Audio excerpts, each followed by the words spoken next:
Well, good morning, everybody. Can everybody hear me okay back at the mothership? Yes, we can. Hi. Welcome back. Hello. It's good to be back. We are Ben and Woods reunited again. So listen, this is a real Throwback Thursday, a throwback to the days where I actually broadcast on the radio. It has been exactly 1 week since I've cranked it up, and glad to be here with you guys. Now, this is a bit. People are saying, Woods looks really sick. He's in a bathrobe. I was doing a bit, and the bit is bad because I'm hot. I'm very, very hot. I actually got up. I showered this morning. I'll put my hat on so I look normal. And there's the Woods that you know and love. The bit was not going to make it past like 2 seconds. This robe is made of very thick material. So if you're not watching on the YouTube feed, I was fully dressed in a robe and look very disheveled. I probably don't sound great, but I feel much, much better. And, again, let me start the show by introducing my co-hosts that absolutely saved my ass the last couple of days. Paulie Reindl, the executive producer. Thank you to Paulie and Benjamin Higgins, your friendly neighborhood sports anchor. Thank you to you as well, Benjamin. I left you guys in the lurch, man, in the lurch, and I felt terrible about it. Well, we're very glad to have you back. I would love to get a complete update on what's been going on since we last spoke to you on the air last Thursday, but I do want to ask you, where did you get that robe? I mean, looks like it's from the movie Finding Nemo, like a heavy terry cloth style robe that you were wearing on our stream to start the show. This is one of my many Ambien Instagram purchases. I can't remember the name of the brand, but I bought it. I saw it. It's El Garibaldi is the brand. And it's the baddest robe on the beach. It's from California Cowboy. Designed in California, made in China. So you know it's good. Like that robe is that's like the final boss into like going full dad mode. Dude, it's worse than that. You know what it is? This is, I just got divorced, and this is my robe that I wear around the house. I actually wore this. We did Halloween a couple years ago. Hannah goes, "You need a costume." And I said, all right. So I wore this, no shirt underneath, and I went as your mom's new boyfriend was my bit. And it slayed. It slayed. People are like, "What are you dressed as?" I'm like, "Oh, I'm her new boyfriend." And they're like, "That makes sense." So it was an awful couple of days without you. In a job like this, we talked last week, Benny, about the Ernie Johnson. You know, our job is such a get-to job. Yeah, man, I did not like being sick the last few days. You're sick, number one, but you also have the guilt of like, oh, my teammates are out there fighting the battles, and I'm here. Hope they're great. That guilt that kicks in when you're out. And I have it so bad. And so yesterday I woke up and I go, all right, man, I called Adam as soon as I woke up and I said, I'm coming back. And he said, not quite, not quite. You're going to have to ride this one out. So we figured this out. Paulie dropped this off at the house yesterday. Paulie, you don't feel ill or anything at all, do you? No, I think we did a good job of still distancing. We did. You didn't lick him when you dropped off the equipment or anything? When I pulled up, Woodsy came out, and I was sucking on the doorknob. Yeah. You know. So this is, for those of you that haven't seen, I'm in my office here. My kids are already out running around. They're off to school soon. But it's good to be back, dude. It's such a load off to be back. Now, this is the crazy part. So you guys know I went to Joshua Tree for a couple days. With our friend Jack the mailman from Los Angeles. We met up in Joshua Tree, and we stayed at Joshua Tree Thursday night and Friday night. We both came home Saturday. I was home on Saturday morning by 9:30. So that should give you an idea of, like, I didn't do anything Friday night. I went to bed at 8 p.m. on Friday night, sober as a judge. As a judge. Got home at 9:30, spent the entire day with my kids, had a beautiful day. Sunday woke up, was like, I don't feel great. But I'll get through it. I still have a whole nother day to recover. Monday comes around, I'm like, I'm dying. So I went to urgent care, I told you guys, and they tested me and found out I had COVID. This is the crazy part. I talked to Jack yesterday. Do you know how many days he's been to work since we went to Joshua Tree? 0. Has not worked one single day. And I go, dude, you're kidding. He has something called trigger finger. Have you ever heard of this? No. Well, I mean, Okay. yes, but not in the sense of you can get ill from it. Right. So what does he do for a living? He collates, sorts mail. He has trigger finger. His hands are frozen, right? And so he cannot use his hands. He's had this before. He had to get shots in his hands. He's like, I thought it was gone. The same day I got sick, he woke up with trigger finger and has not been able to move his hands. So he has also not been to work. He will not be back at work until June 1st. I'm at least back semi at work, here in the Woods Cave. But I'm like, what the hell happened to us? So we've got a couple of theories. One, we went to the Integratron, all right? And for those of you that don't know what the Integratron is, join the club, because I didn't really know what it was either. But it's this weird place that was allegedly designed by aliens, extraterrestrials. Yes. In 1957, for this guy, they said that they snatched him up. They downloaded this info into him. He then built the Integratron. You go inside. It's the most acoustically perfect place on the planet, essentially. There's a magnetic field there. You stand in the middle. I stood in the middle of this room, Ben, and I see your face, and I see you don't believe me. But I'm standing in the middle of this room, and I'm doing this. Ah! No one can hear it, except for me. Jack's looking at me going, I can't hear it. And I'm going, ah! It's the weirdest place you've ever seen. At one point, we are laying down, preparing for our sound bath, and we are having a conversation. Someone in the room can hear every word we're saying. It's bouncing off the walls and going to them. So I said this at one point. Jack, who keeps talking to us? Somebody's listening to our conversation. The guy says, God. And I looked up. I looked around. Everyone's laying flat on their back. It was one of the weirdest, coolest experiences I've ever had in my entire life. So maybe it was the curse of the Integratron. Also, there was a man at the Joshua Tree Saloon. If I had to guess, I would say he's 130 years old. And he was sitting at the bar. And we looked at him, and Jack said, that's a corpse. And Jack took a picture of him, and Jack Instagrammed it. And I think he put a curse on us. And so now we have been cursed by Joshua Tree. I don't know that I'll ever go back again, because now neither of us have worked. He's taken our jobs from us. But it was such an elite trip, such a fun trip, up until, we both got cursed. But very, very interesting stuff. I have oodles of other stories if you want, but I just missed you guys. It's good to see you. How did everything go without me?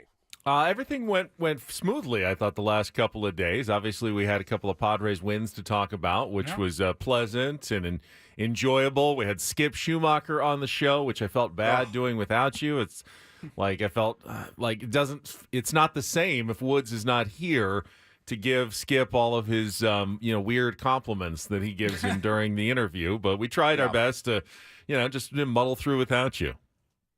Well, I really did miss you guys. I missed the tier ones, and somebody said where to go. Now I believe in curses. Oh, buddy, I've been on the curse train now for over a year. I mean, there's no way that curses aren't real when you watch the San Diego Padres. There's just no chance. So I have.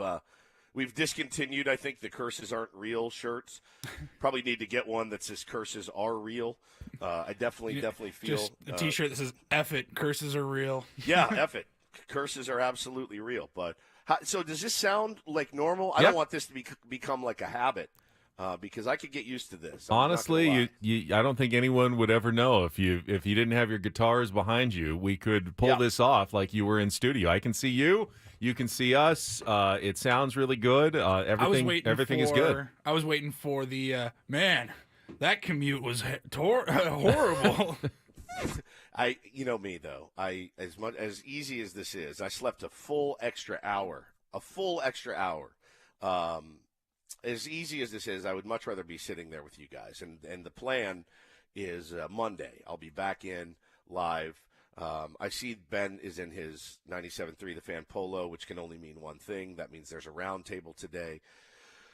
I'll miss the round table. I thought, I want to help. If there's a way I can help, if you want to ask me questions, I can give my answers. You can play them over your phone onto the round table, whatever. I mean, I don't want to, beg off this thing entirely because I don't want Adam to get the wrong idea, but it is good to be back. Well, we can go through some of the roundtable topics because you won't be on the show to answer them, so it's not like you're going to have to repeat yourself in a few hours, which gives us a little bonus content. We can do that. I thought maybe at 7:30 I can go through some of the early roundtable questions just for you, Woods, and we can talk about the San Diego Padres and Mike Shildt, obviously. I feel like the Padres right now, and we'll get into this today, they're your typical glass that is exactly half full. And as a fan, it's a test. You're looking at this half full glass and going, all right, is that half full or half empty? Are the Padres a good team or are the Padres a bad team? And you look at that glass and it really is whatever you want it to be right there for the San Diego Padres. And you're not wrong, whatever your opinion is on this team right now. Yeah, I see a lot of takes, and I even the ones I disagree with, I'm like, I disagree, but I don't disagree that vehemently with some of the takes out there. I have encountered some exhausting threads over the last couple of days about this team, and I don't know, man. I think my mind works in a negative way sometimes, and I try to train it to not. I don't want to be 100% positive because you can't be about this team, but it's got to be exhausting for some of you out there that they hate everything, every single thing this team does. Is if they win by 3, you should have won by 6. And that's fine. It's just an exhausting way to live, exhausting way to fan, but. Listen, to each their own. I'd love to talk about it. I want to talk about roller coasters, and I want to talk about rides today, certainly, because I listened to the Mike Shildt presser yesterday. We'll have the Skip on tomorrow, and I'd like to ask him about rides, because I thought about it long and hard. Is he right? Was he right? We'll play the audio, I'm sure, of his exchange about roller coasters yesterday. Is he right that it isn't, in fact, a roller coaster? And that it is perhaps maybe a carousel, which is the most boring ride at the fair. It's when you're 30 and 29, is that really a roller coaster? Or is that just a lame carousel? I think that's a really good question. And we will talk about amusement park rides during the roundtable as well later today. It's my 7th inning stretch question. What's your favorite? I get you? Okay. What's your favorite amusement park ride based on the roller coaster conversation? You see, now you're more in my head than you think you are because I was thinking along those exact same lines. But I think we got some good topics for the show today. We'll set the menu when we come back, and then we'll get into yesterday's game a little bit. Obviously, one of the uglier ones of the season, but as Mike Shildt will be very quick to point out, it was a series victory, and you can't take that away from the San Diego Padres, even though they lost yesterday. So we will talk all about it, let you know about our guests. We do have something a little special coming up at the end of the program as well. Wow. We need to kind of plan how we're going to get into that in our 9 o'clock hour, but that's all for then. This is now, Kelly's got traffic. We've got Woods back, and we're very happy to see him. He looks somewhat healthy, somewhat like he's recovered from a week of isolation. But either way, happy to have him back with Ben Woods, Paul Reindl on San Diego's #1 sports station, 97.3 The Fan.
If you're looking for a baseball team on a hot streak, congratulations to the Tier 1s. Another win last night, even without Woodsy. Substitute manager Paul Reindl leading the team to a, 13-3 victory I saw last night at Escondido High School. Congratulations. 13-3 win. How many in a row is that? I feel like you've won a bunch lately.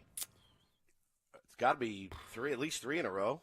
Yeah, we're on a little bit of a roll here. It was a tight ball game yesterday. It was 1-1, and then we were down 3-1, and then we just exploded, rattled off 12 straight runs, and that was all she wrote.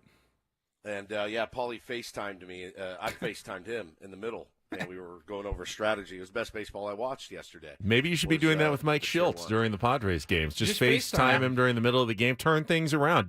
Padres were down 3-1 yesterday. They did not explode with 10 runs to win. In fact, they went the other way. So perhaps all that was missing was a Woods FaceTime in like the fourth inning. I don't know that our stars on the Tier 1s are as – I don't know that his stars are as scared of him as our stars are of me. Does that make sense? Yeah, a little bit. Because he's not going to go into the media and blast his stars, and I will. I have no problem doing that. But then again, my job is completely stable. I'll have this job as the manager for as long as I want it. I run the team, so I'm not going to fire myself, ever. Trust me. So I think the job stability has a lot to do with it. You're like owner / GM / manager. Correct. There's really no one with authority to fire you at this point? That's correct. That is job security. That's for sure. It is. Yeah, you can beat me, you can do whatever you want, but I'm going to be calling the shots, and I'm going to air you out if you don't, do the right stuff. Now that's a fundamental difference in my managing style v. Mike Shildt's managing style. Well, we're certainly going to talk about Mike Shildt, the manager, and yesterday's game. Yu Darvish, another rough outing, his second bookended on the homestand. The first game against the Yankees, the last game against the Marlins, both tough Yu Darvish starts after his great streak and maybe some injury concerns as well. So we'll talk about that coming up in our Padres Wrap-Up in our next segment. 7 o'clock, it's a Throwback Thursday, so we'll play a little Real or Fake. We've been playing Padres Real or Fake this week. It's been a lot of fun, so I'm going to bring it back one more day at least until Take on Woods returns tomorrow for a chance to qualify for a trip to Las Vegas, 2 nights, and concert tickets as well. So that's coming up in our 7 o'clock segment. Of course, Don't Do This always comes at 7:20. If you think that the Padres can be sometimes frustrating and bad, just be glad you're not a New York Mets fan right now.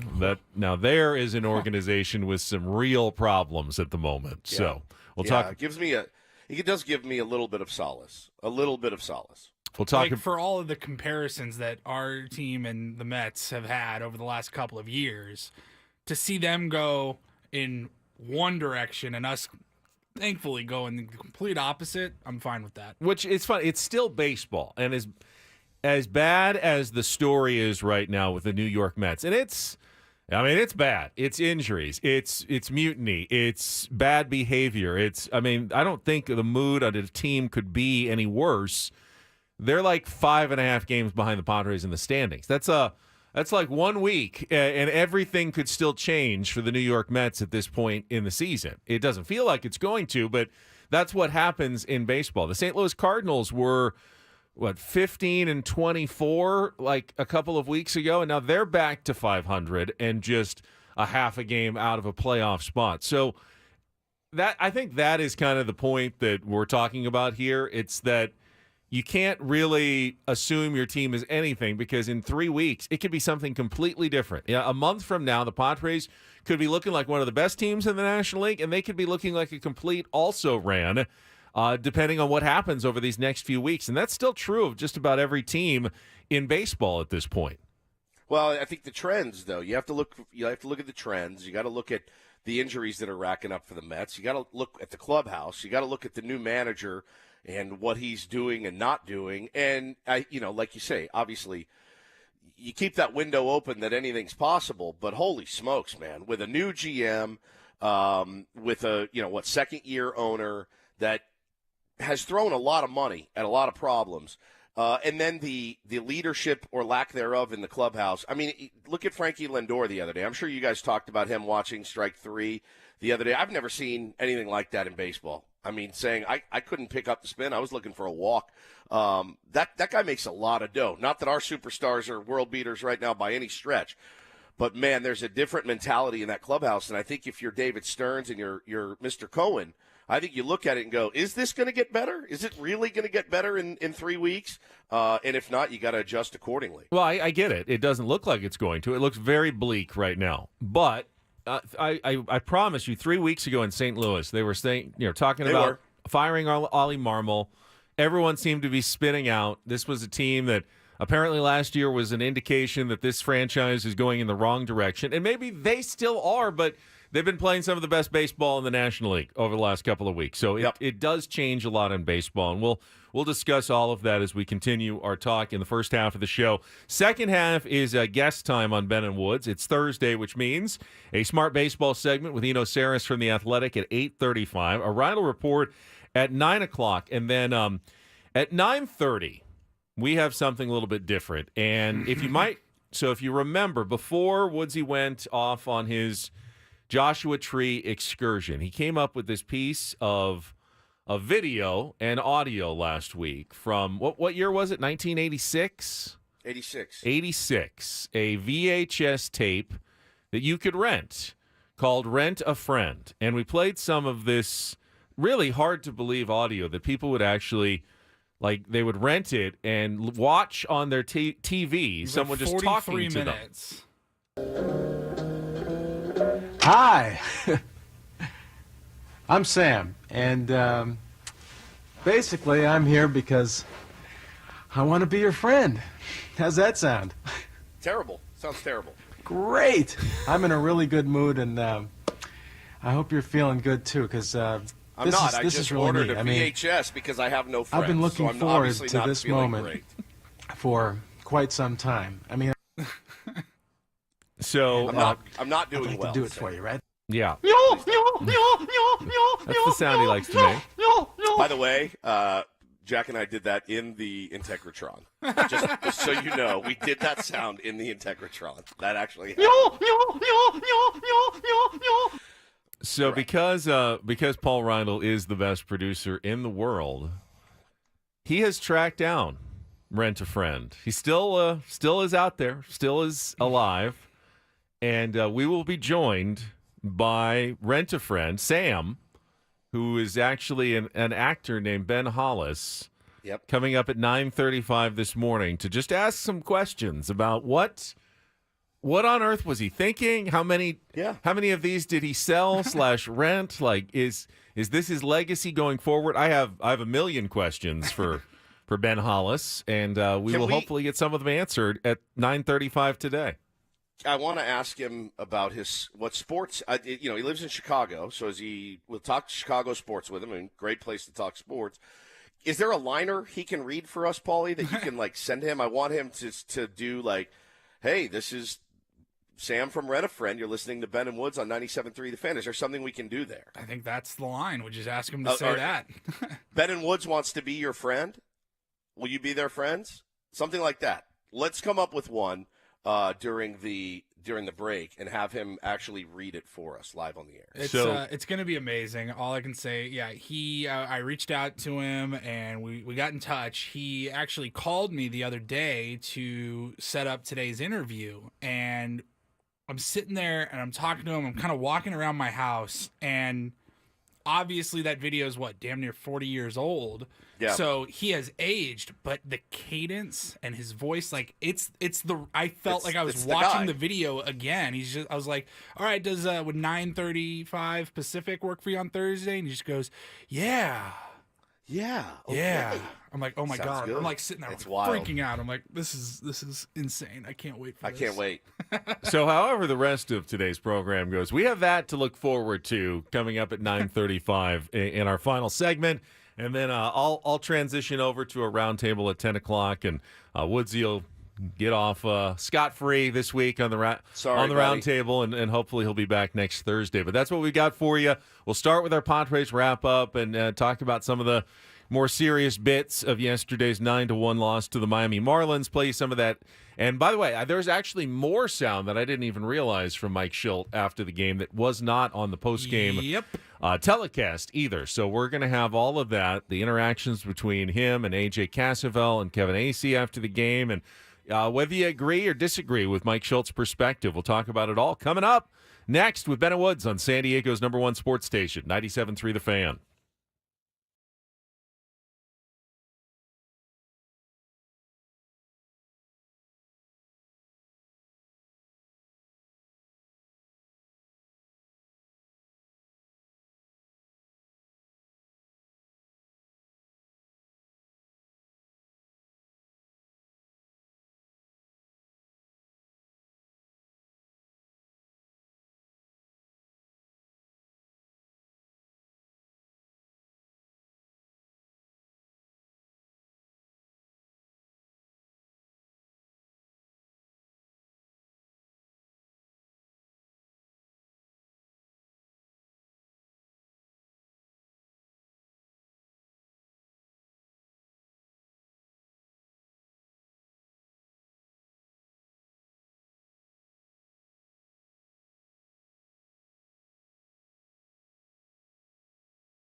So, Woods, you weren't here yesterday, but I made a fairly big deal about how I wanted to see the Padres come out and, step on the Miami Marlins and finish off a sweep, something they have not done to any team all season long. They've had a couple of opportunities where they've won the first 2 games of a series and then not won that last game. And what I saw on Tuesday, to me, and apparently I was dead wrong, or maybe give credit to Skip Schumacher for rallying his team, but I saw a team at the end of a West Coast road trip that looked like they were ready, some quick at-bats, maybe ready just to get on a plane and get back to Miami. And I looked at that and I said, these are the kind of games you do have to win. You do have to finish off a series and sweep. I'm not the guy that I think Mike Shildt is worried about that says, hey, if you don't sweep every series, if you don't win every game, you're doing something wrong. I promise I'm a reasonable baseball fan.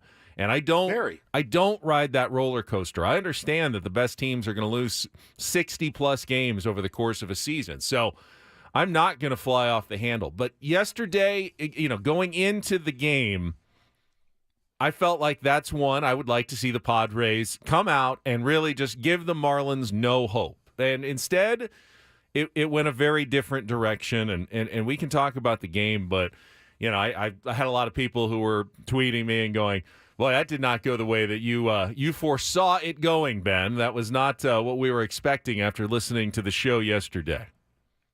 I couldn't agree more. And had I been in yesterday, I would have thought the exact same thing. Now, Skip has had his team playing a lot better before they came into San Diego, certainly. But, when you decimate that, when you beat Luzardo and you shut that team out, and, you piece together that horribly ugly win from the other day, and you got this team on the ropes, man. They are a wounded dog, and sometimes you got to put that dog out of its misery and leave it to the San Diego Padres to come out and lay a complete and total egg. And you know what? Like, the defense let you down early. Obviously, there was something going on with you as well, but, man, that stunk. It stunk. The ABs were terrible, and I was watching in my car at pickup for Bo yesterday when the game started, and I'm sitting there going, all right, here we go again. A guy in Braxton Garrett that, Tony was making the point, yeah, his 92 looks about 102 because his changeup's 82,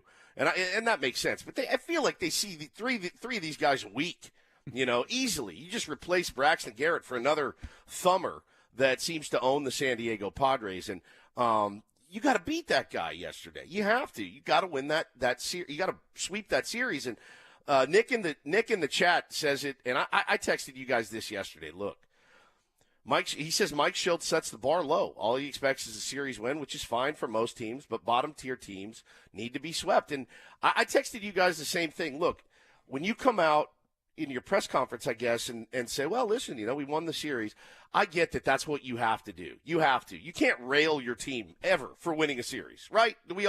Every fan agrees that you can't go in and rail your team for winning a series. That would be stupid to do.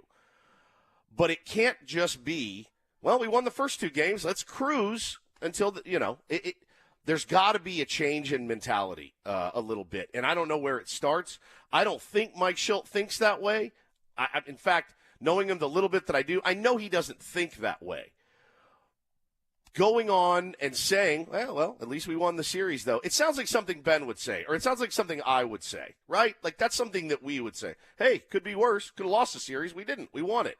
You got drubbed, too. You didn't even compete. That's the tough part. You're out of it. Yeah, we'll get into some of the specifics of the game yesterday, and here's some of the Mike Shildt post-game audio coming up in our Padres Wrap-Up right after this check of traffic on 97.3 The Fan. From the 97.3 The Fan Traffic Center, here's Kelly Danick. Traffic is sponsored by the San Diego Zoo. Well, traffic getting back to normal to the Hotel Circle area westbound 8. There was a fatal overnight crash which had lanes shut down for a while at Hotel Circle. But yeah, lanes now open. And the transition ramps north and south on 163 to West 8 have been reopened. At this time, no other problems on our roads.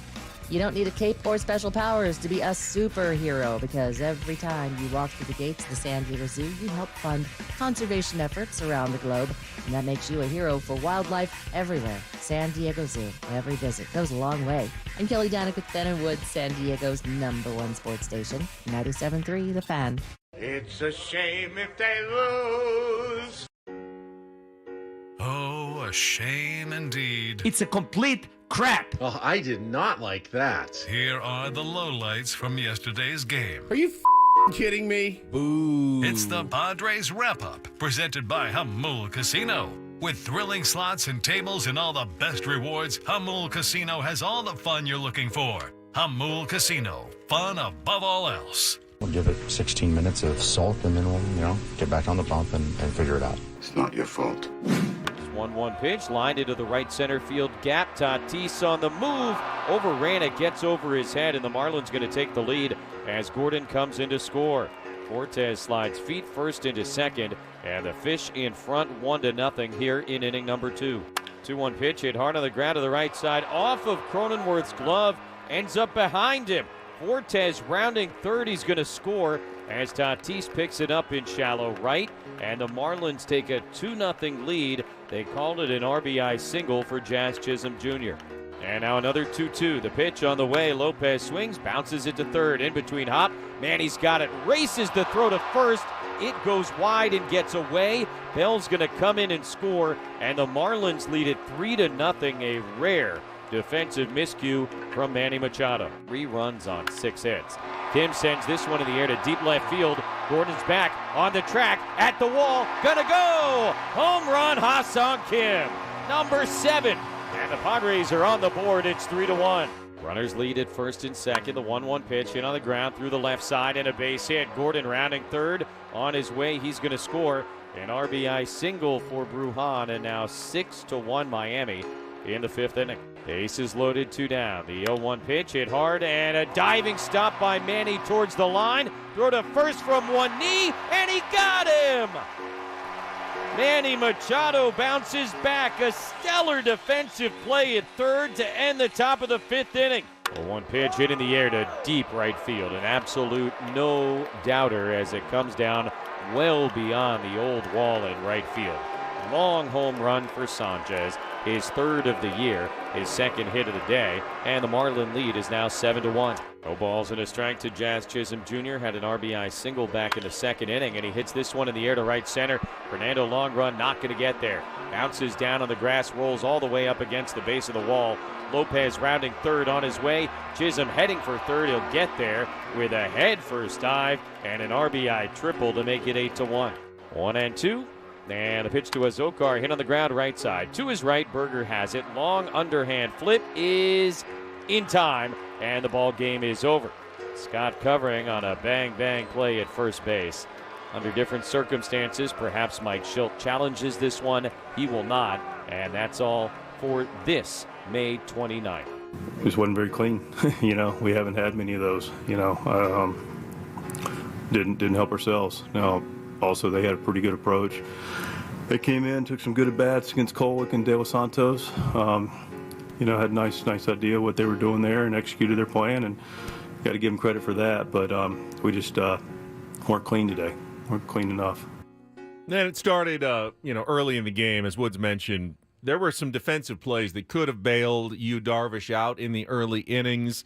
Fernando Tatis Jr. not taking a great line on the Fortes liner that got over his head for the first run, and then right after that, the play that Jake Cronenworth, usually I think makes, a hard hit ball by Jazz, but he gets behind him. That leads to another run, and obviously the rare, and when I say rare, I mean rare error by Manny Machado. It was his first since last August on a ball that he just kind of let play him and then rushed the throw. Everybody's going to commit some, so it's okay that it happens, but unfortunately, those 3 runs off of Yu Darvish, were pretty much the day because, Yu was not right. Even if he hadn't given up any runs, he still wasn't right. And I say that not because Mike Shildt talked about his hamstring after the game being tight and part of the reason why he came out after, 66 pitches and 3 innings. You could tell from Yu's face he wasn't happy with how he was throwing. I mean, just the emotional reaction of that ball didn't go where I wanted it to go again. And he was frustrated out there. You could tell. So whether or not it was turning into runs for the Marlins, you could just see, Woods, that Yu Darvish was not on his game for a second straight start. Yeah, no question, man, and that's a concern. That's a real concern moving forward. I don't know. I don't know how you fix it, Benny. I don't. It's just something as fans you have to kind of deal with. It doesn't make any sense why you would go out and you feel like with you, Darvish, at 75% that he should be able to handle that lineup, and he got no help. He got no help from his defense. I'm not going to put really any of that on you, Darvish, yesterday. And again, if he's not right and can't land properly or push off properly, his delivery is all out of whack. It makes for a very, very long and frustrating day. So I can't put it on you. I can put it on the defense. I can't put it on the offense of just doing nothing against Braxton Garrett, who's not a guy that should ever dominate you. And I know he had a really nice start his last time out. Maybe he's figuring something out as well. But again, he was missing spots. There was a pitch that Manny missed that led me to tweet something semi-mean about my favorite player, Manny Machado. So my man's lost right now. It was a cutter up in the zone that Manny Machado of old absolutely deposits into the right center field stands, and he missed it by a mile. And so there's clearly something off with him. Nobody was ready to attack and win that game yesterday at all. It stunk. Yet the Padres only struck out twice the entire game. I mean, they were putting the ball in play. They just weren't barreling up a lot of balls the way you think they should. And that, for me, is a hard thing to criticize. You know, you take a swing, and unfortunately, you swing a quarter of an inch lower or higher than you should have, is not something that I can sit here and pick apart and go, you weren't ready for that at bat. You just didn't barrel up the ball, because I know that's the hardest thing to do in sports. So I'll sometimes give that a bit of a pass. Obviously, the defensive, miscues and just kind of not playing a sharp and clean game, it just was a bad game for the San Diego Padres. Now, the question is, how much should we make out of a game like that? And Mike Shildt was asked some questions in the post-game news conference about not being able to finish off the sweep, about a team that kind of, starts getting into gear, but then seems to sputter a little bit. And I think all those are fair characterizations. But he pushed back, and he pushed back somewhat emotionally from the questioning in the post-game news conference. Here's the audio from after the game. This season, when you guys have kind of hit some rough patches, you've kind of fought back with resiliency, and then there have been a few times where it looks like you're about to take off and haven't quite hit that gear yet. Do you make anything of that, or is that just? See, I kind of take a little exception with that. I really do. I mean, every time we lose a game, we can't say it's like there's a rough patch when we just won a series. I don't understand. I don't get that. I mean, and you win 7 out of 9 series. I get it. We lost. It wasn't a crisp game, but I don't buy into that. I can't support that particular narrative. Can I clarify then? You can absolutely I don't clarify. think this was a rough patch. I think you guys were playing pretty good baseball the last 3 games, and right. You haven't necessarily been able to kind of really hit that stride that's taken you guys off this season. I'm just wondering if that roller coaster, in your opinion, is just kind of the nature of the. Again, I take exception with this roller coaster. I want to ride every roller coaster I can ever get on winning 7 out of 9 series. You sign me up for that ride, I'm all on board. Because if you go 6-4 the whole season, you win 96 games. So I mean, I do understand the question. You talk about taking off, but gosh, man, I don't have a great answer for winning 7 out of 9 series not being good enough.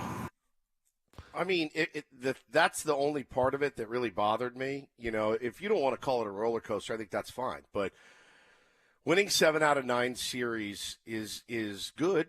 It's good. It's not good enough, though. I don't think that should be any leader's mentality. And it's funny because after I was looking at Kevin Acey's piece this morning in the UT, Manny Machado literally called it a roller coaster. He said every year is a roller coaster, and it is. It's absolutely a roller coaster. Let's talk more about it, Don. We'll talk more about it when we come back. Maybe play the audio that you didn't see if you were watching on television. Yes, That's what a little extra audio as well, and we'll play a little real or fake. We'll continue this conversation in hour number 2. Do not go anywhere. More Ben and Woods on the way on San Diego's #1 sports station, 97.3 The Fan.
All right, some spicy audio there from Mike Shildt. Well, welcome back. It's Ben and Woods and Paul all together again here on a Thursday morning.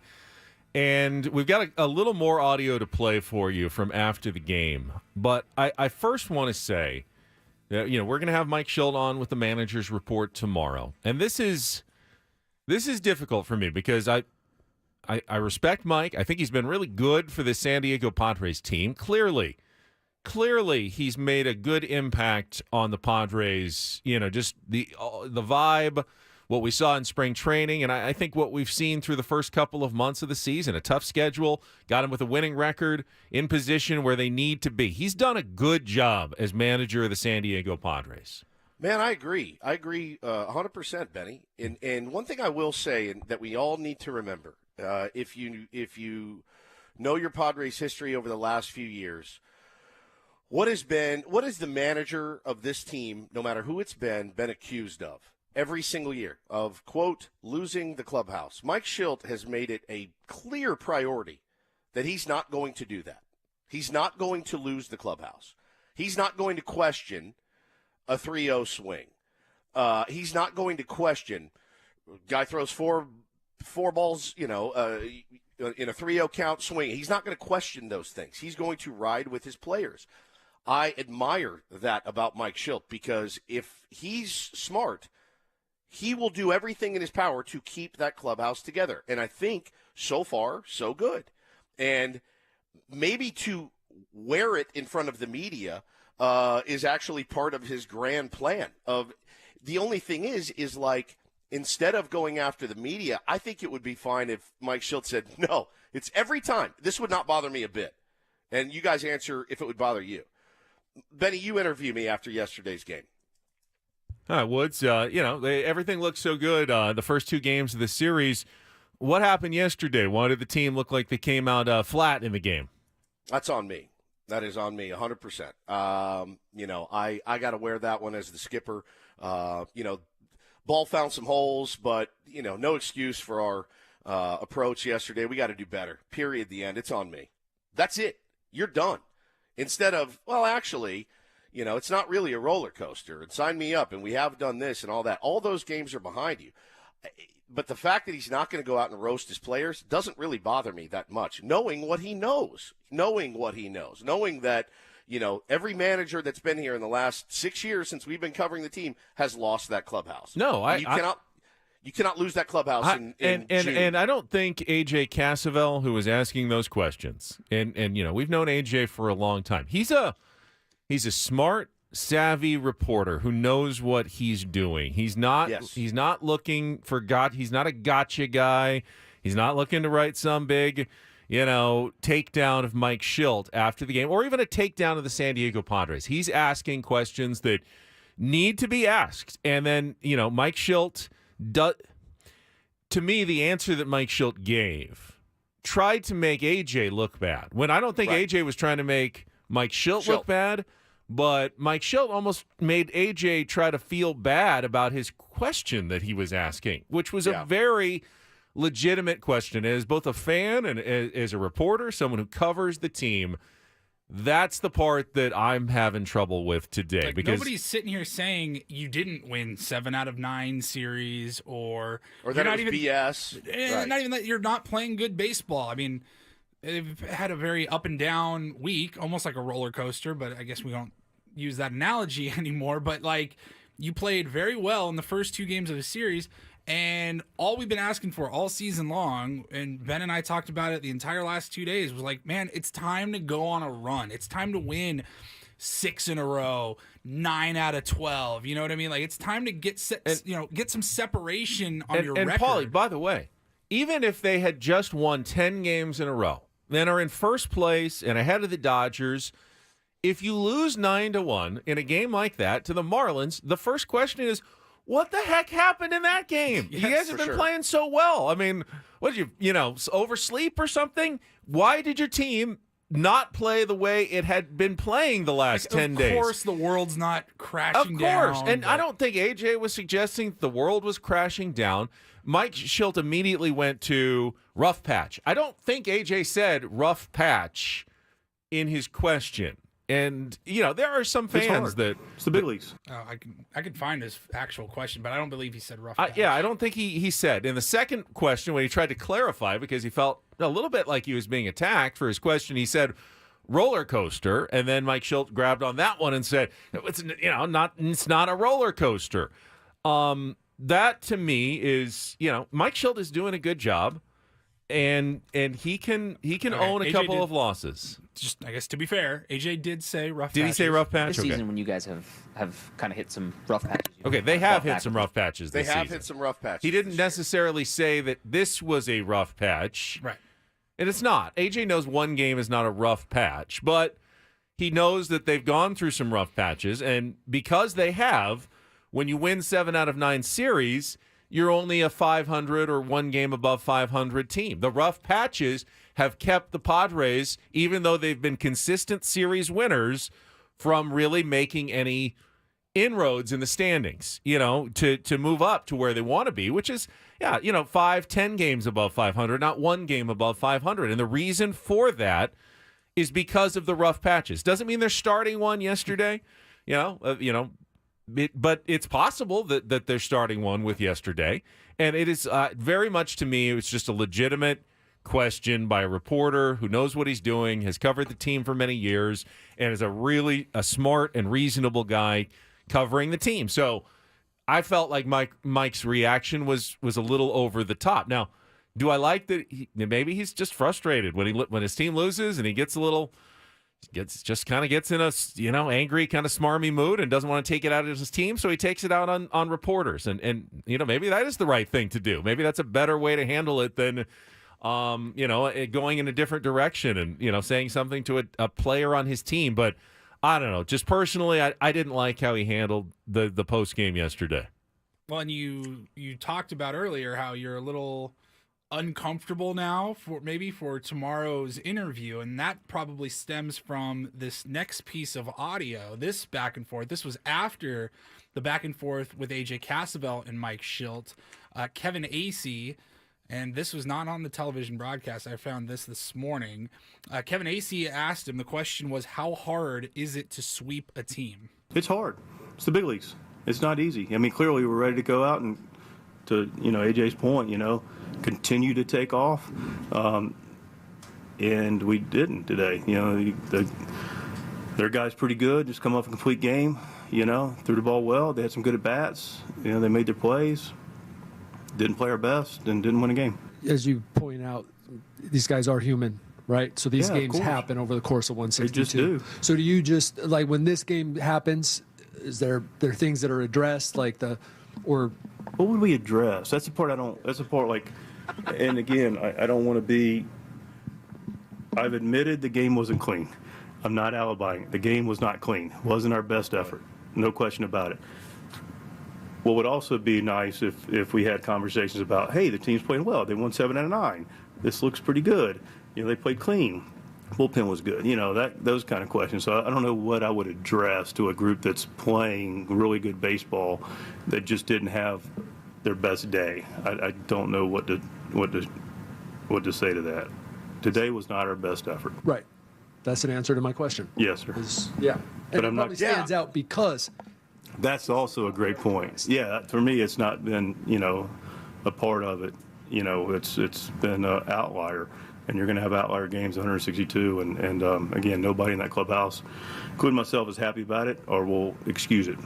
All right. I mean, again, that's it. That's the answer. And you're done at that point. You're grabbing your bag and you're jumping on a plane to Kansas City after that. That's the answer. And Mike Shildt is a smart guy as well. But there was nothing wrong with what Kevin Acee was asking there either. And I guess part of it, if Kevin Acee wrote a column based on that question and said, Mike Shildt, his problem is he doesn't address things with his team. He just lets things fester. And even though they won a series, they don't go for the sweep because he doesn't care.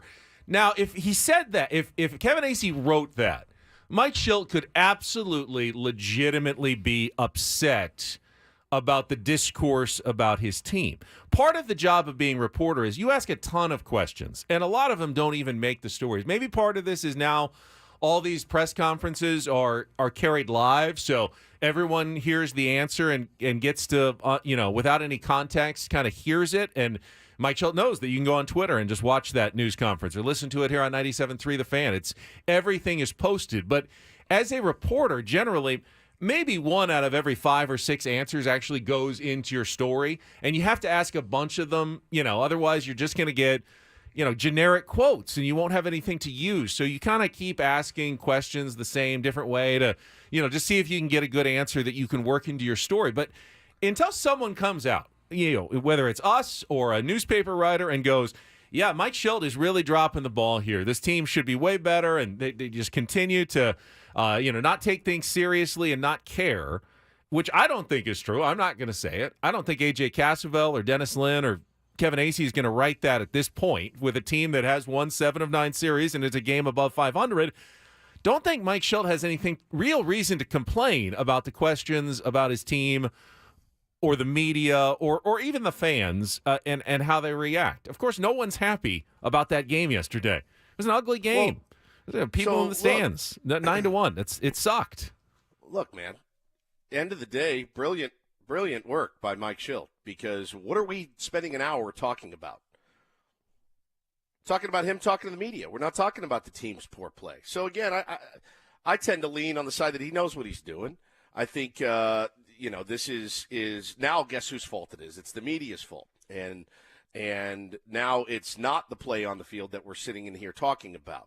We're talking about the manager. And do I think that that's part of some grand plan? Maybe, honestly, maybe. Like taking all the heat and accountability off of his players, putting it on himself without directly saying it's my fault.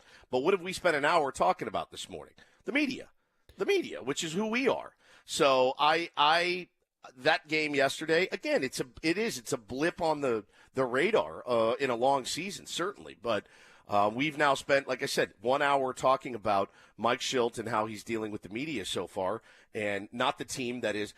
It's hard for me to call them underperforming based on the amount of salary we cut, based on the moves that we had to make, based on the schedule that we've played so far, and based on some of the really good teams that we've played really well against. So at the end of the day, the players need to play better, and they are the ones that need to have the mentality of there's no way we're letting the Marlins beat us at home. We're not going to let anybody roll over us at home. They just don't have it yet. It hasn't shown up yet. Now, one thing we do know about Mike Shildt's teams, based on his history, they finish stronger than they start, which is that's a good thing. We're hoping history continues in that trend. If it doesn't, that's a bigger problem. But I know it in my gut. I know it. I've heard it from people. He's not going to lose that clubhouse. Yeah, go ahead. Just quickly, I just looking in the chat. Like Chris says, I don't have any problem with how Mike Shildt handled Kevin Acee. He and Dennis Lin wrote pieces last fall that stirred the pot in the clubhouse. Do you not think that last year's team warranted some critical commentary and some really deep questioning about what was going on with a massive payroll and a team that was massively underperforming, with real stories like coming out of the clubhouse going like, I mean, they were having team meetings every other week. That's legitimate reporting about a team that was going on last year. Now, I haven't heard the same stories this year. Me neither. I don't think that there's been, team meetings and stuff this year, because I don't think they've been necessary, which means things are going better than they were last year. Mike Shildt has maybe got things on a better track, but no one has said otherwise. And just because you ask a question doesn't mean that you're not willing to accept an answer about that question and then move on. And I guess that's my point that I wanted to make. The thing that stood out to me from all that press conference audio was it's a bit of a slippery slope, I think, for any manager, not just Mike Shildt, but for any manager to kind of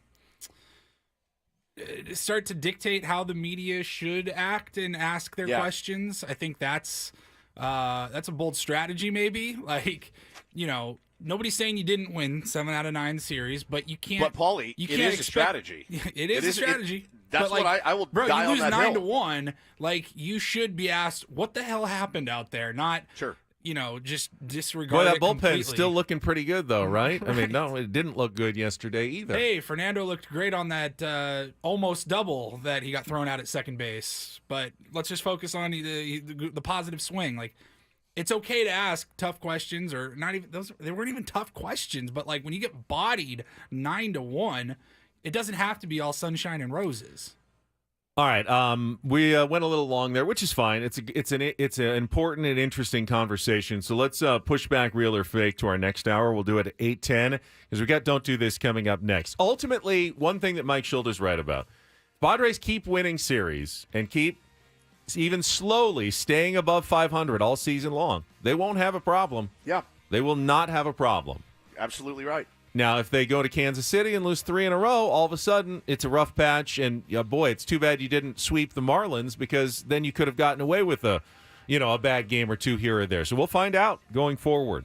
All right, we're going to take a time out. When we come back, don't do this. And if things sound bad here in San Diego, wait until you hear what's going on in New York, in Queens, with the Mets. That is coming up after traffic here on 97.3 The Fan.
Don't Do This, brought to you by the Craft Taco in Sereno Valley. The Craft Taco has some of the best quality tacos in all of San Diego.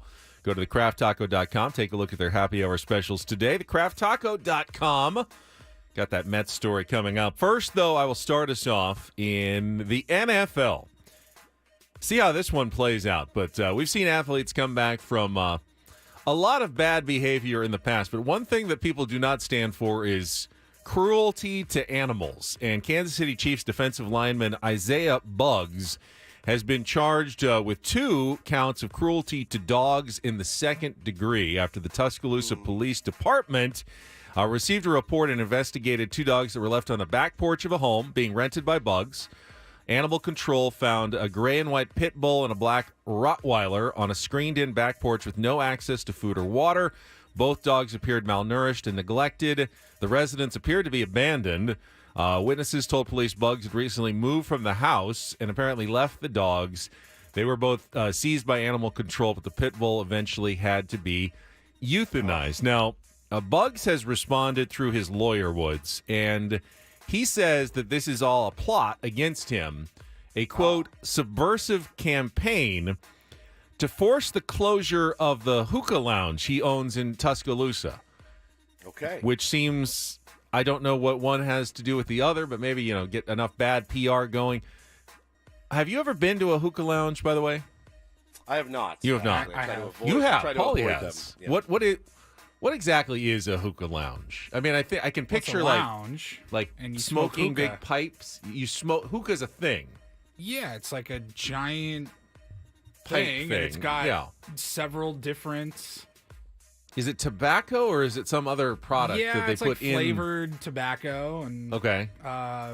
You can kind of choose which flavors you want, and Is it like fun to you kind of go, sit or- around it, and there's like different. You share with other people the same It's hookah, got or like do you get 3 your or 4 own hookah? different like mouthpieces or whatever, and yeah, you just sit It's like there. and- so like there's a big central yeah pot in the middle. Yes. And then there's little pipes that come out and everyone shares their yeah, or pass it along and pass around the hookah. Yeah.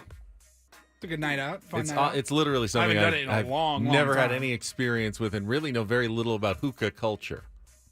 I mean, it's Yeah, me too. It's That may not. surprise It's not a whole lot different than sitting around and just drinking beers or something. I mean, it's just there's a hookah.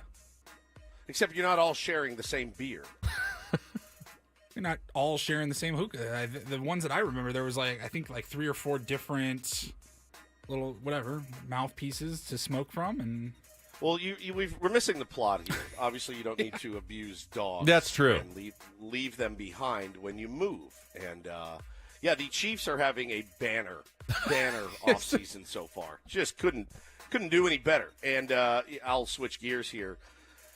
There's one team in Major League Baseball that's probably ready for the offseason to get here, and it's probably the New York Mets. They are mired in a really nasty slump right now. They are not playing good baseball. They're 11 games under 500, and kind of all boiled over yesterday when their pitcher, Jorge Lopez, was ejected from the game by the third base umpire, which I thought was a little bit odd in and of itself. Was he mad like on a check swing call or something? That was weird. I don't think so.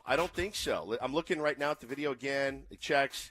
He says, "Oh yeah, he loses his mind." The third base umpire and rings him, throws him. He throws his hands up and starts to walk off. He gets ejected and takes his glove and throws it into the stands. He's just kind of over it at that point. Well, after is when it really got spicy, when he was approached by the media. Paulie has the audio. Carlos Mendoza said that he understands the emotion, but that particular action of throwing your glove into the stands was unacceptable. Looking back on it, do you regret doing that? No, I don't regret it. I think I've been looking the worst teammate probably in the whole MLB. So, whatever happened. So, whatever they want to do it, I'll be tomorrow here if they want me. Whatever they want to do. So, I'm gonna keep doing this thing. So I'm healthy on whatever. On whatever to do, I'm ready. There was a lot of parsing out if he actually said this is the worst team in the whole effing MLB, or calling himself the worst teammate in the whole effing MLB. So later they asked him to clarify. if he indeed meant to call the Mets the worst team in baseball, and he said, yeah, probably, it looked like. So they asked him a couple times, and essentially he was saying, I'm the worst teammate on the worst team. So they asked him like multiple times to qualify. And again, giving a little latitude that there was probably something lost in translation there, given a chance to repeat it. He did repeat it, and the word around the campfire, I don't know if he's been DFA'd already, but the reports were that he will be DFA'd today. Actually not having a terrible year for the Mets, but he's going to he'll be scapegoated today, and I think for good reason. I think you have to do that. Now, I did see this should be one of those instances where you're like, oh, well, yeah, it's cut and dry, man. You say that stuff, you throw your glove into the crowd. That can't happen. You guys are professionals. Then I literally saw Mets fans. Why can't you throw your glove into the crowd? I mean, it's not like he chucked it and injured someone. Yeah. I mean, he just kind of flipped it into the crowd. Flipped it into the crowd. Someone gets a souvenir. You're frustrated. You walk off. A lot worse. I didn't think it was the worst thing I had ever seen. Getting thrown out by the third base umpire is weird, and clearly something's going on mentally with him. But I didn't think like throwing the glove was immediate cause for to kick the guy off the team. Well, and then it came out that he said that he had not talked to manager Carlos Mendoza or David Stearns, and he actually had. So he wasn't really being truthful there. And then, of course, with his comments. Now, I did see Mets fans saying, well, it's nice that one guy on this team actually cares. And so that's the other way to look at it, I guess. I don't know that he's going to make or break the Mets season, certainly. But I think somebody's probably going to give him a shot. I was going to ask, is that a career-ending move I don't think storm off and get DFA'd because you threw a fit and comments in the locker room? Like, is another team going to be like, we can't bring this guy in? No, I honestly, the Mets did him a huge favor by releasing him and letting him catch on somewhere else. This all happens on the same day that the Mets play struggling closer Edwin Diaz on the injured list, and Pete Alonso got hurt getting hit by a pitch in the hand. So, I mean, just probably the worst day of the season for the New York Mets. And Kiki says that'd be funny if he threw the glove and a fan caught it and kept it. That's exactly what happened. The guy did catch it, and he's keeping it. So pretty nice day at the yard for that fan. But yeah, man, that stuff, frustration boils over certainly. But a lot of Met fans said, yeah, he's not the problem. Keep a guy like that. He actually cares. All right, finally a little doo-doo this. DD mega doo-doo. And you probably saw the news yesterday out of Louisville, Kentucky, that charges were dropped against Scotty Scheffler related to the courtesy car incident before the second round of the PGA Championship a couple of weeks ago. You remember the story. He was pointed to go one way. He tried to get to the course through the traffic, and then another officer tried to stop him. He said he was dragged to the ground, and, his pants were ripped, and he was injured. Video came out, didn't show any of that. And ultimately, after an investigation with no body camera footage of that, they dropped all the charges against Scotty Scheffler. I will just say that Scotty Scheffler, very classy, and releasing a statement on Instagram yesterday in which he said, I hold no ill will toward Officer Gillis, who was the arresting officer detective, wish to put this incident behind me and move on, and I hope he will do the same. The officer did respond in a statement thanking kind of Scotty for his class and said, I did actually get dragged, and, my pants were ruined. I was hurt, but I do understand now this was a misunderstanding, and they're both going separately. I guess it's probably the best outcome for this possible situation, and we'll see if anything else comes from it. But Scotty seemed to treat this very classy. Now, his lawyer was he was incensed. He was going, this is still outrageous, and did a whole news conference. But Scotty himself took the high road, and I always approve of taking the high road, Woods. I know you do. And that's Don't and Do This for a Thursday. That was Don't Do This with Ben and Woods on 97.3 The Fan. So you said something interesting earlier as we were talking about Mike Shildt, and you said, well, see what Mike has done. Now we've talked for an hour about just his reaction to the game and not the actual players involved and why they might have been struggling. Let's talk a little bit about the players. Let's talk about Manny Machado, who once again did some good things yesterday, but also did some things that weren't as good.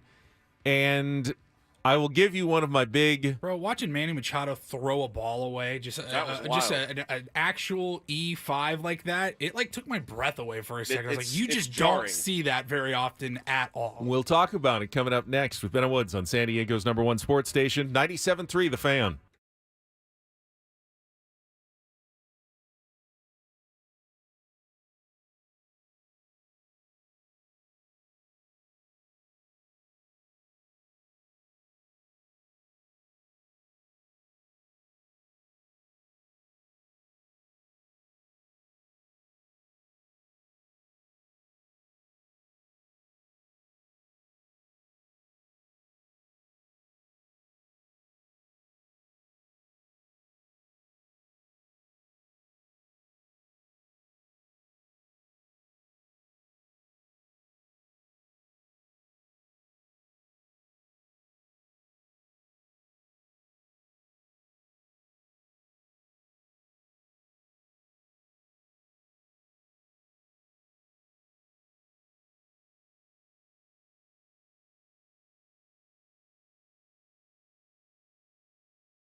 This hour 97.3 The Fan is brought to you by the San Diego County Fair. Let's go retro at the San Diego County Fair, opening June 7th. The magic of the Midway, live concerts, and a nostalgic celebration of fashion, culture, and more. Buy your tickets now online and learn more on what's happening at sdfair.com. That's sdfair.com. We'll have another 4-pack of tickets to give away a little bit later in the program today, 2 weeks away from the San Diego County Fair. All right, I'm going to preview, since Woods is not going to be able to join us remotely for the roundtable at 10 o'clock. I'm going to preview one of my key questions about Manny Machado coming up here after this check of traffic on 97.3 The Fan. From the 97.3 The Fan Traffic Center, here's Kelly Danick. Traffic is sponsored by Valvoline Instant Drive-Thru Oil Change, your trusted instant drive-thru oil change. Couple of problems here, guys. Eastbound side of the 78 got a collision on the Rancho Santa Fe off-ramp. Also a crash up ahead just past Nordall Road, not showing if any lanes are blocked. Cordell and Cordell traffic cam shows a stalled car in the right lane on southbound 67 right before Bradley. Stop by any of the 30 San Diego Valvoline Instant Oil Change Centers. You don't have to get out of your car, and it usually only takes 15 minutes or less. Plus, get a free courtesy check of your tires and battery. Visit SoCalOilChange.com for directions and discounts. SoCalOilChange.com. And Kelly Danick with Ben and Wood, San Diego's #1 sports station, 97.3 The Fan. So Woods, I actually kind of struggled last night trying to come up with the question I wanted to ask about Manny Machado. Because I definitely thought we need to talk about Manny in the roundtable today. But how do I phrase this? If Mike Shildt was listening, what do I say that doesn't, is not a loaded question about Manny Machado? Because if you just go like, why is Manny Machado struggling? That's a loaded question. Because you can't just assume that he is struggling. Manny Machado is currently on an 8-game hitting streak and hitting about 320 during said 8-game hitting streak. He made one of the best defensive plays you'll ever see in the game yesterday. I mean, ever see. That not maybe anybody else in baseball could possibly make that play. He also, as Paulie said, committed a jarring throwing error that you also never see from Manny Machado, and he looked so bad in one at-bat and swing that even you commented on Twitter, oh, what did you say? Looks lost. He's lost. Looks lost. How can someone who is hitting 320 on an 8-game hitting streak, is playing, can make the defensive plays that no one else in baseball can make, can also be lost at the same time? So the question that I came up with is Manny any closer to breaking out of his season-long slump, or is he actually going the other way right now? If you've watched him, as closely as we have over the last few years, you know that even with an 8-game hitting streak and a brilliant defensive play, he's not himself. He's not. He does not look healthy. I agree. He does not look good. He does not look like your 4-hole hitter. He does not strike fear into the opponent right now, batting in the 4-hole. I'm looking at his Baseball Savant page right now. Surprisingly, his average exit velo is way up. I mean, it's again, the slider is that's a good sign. Red. And bat speed, which surprises me, is up, and that surprises me as well. It's at 86 right now, which is deep in the red. The hard hit percentage is deep in the red. That surprises me as well. So I know he's not right. If you've watched him play at his best, you know damn well he's not right at all. And, I think it's fair to question, should he be batting in the cleanup spot? They had moved him down to 5.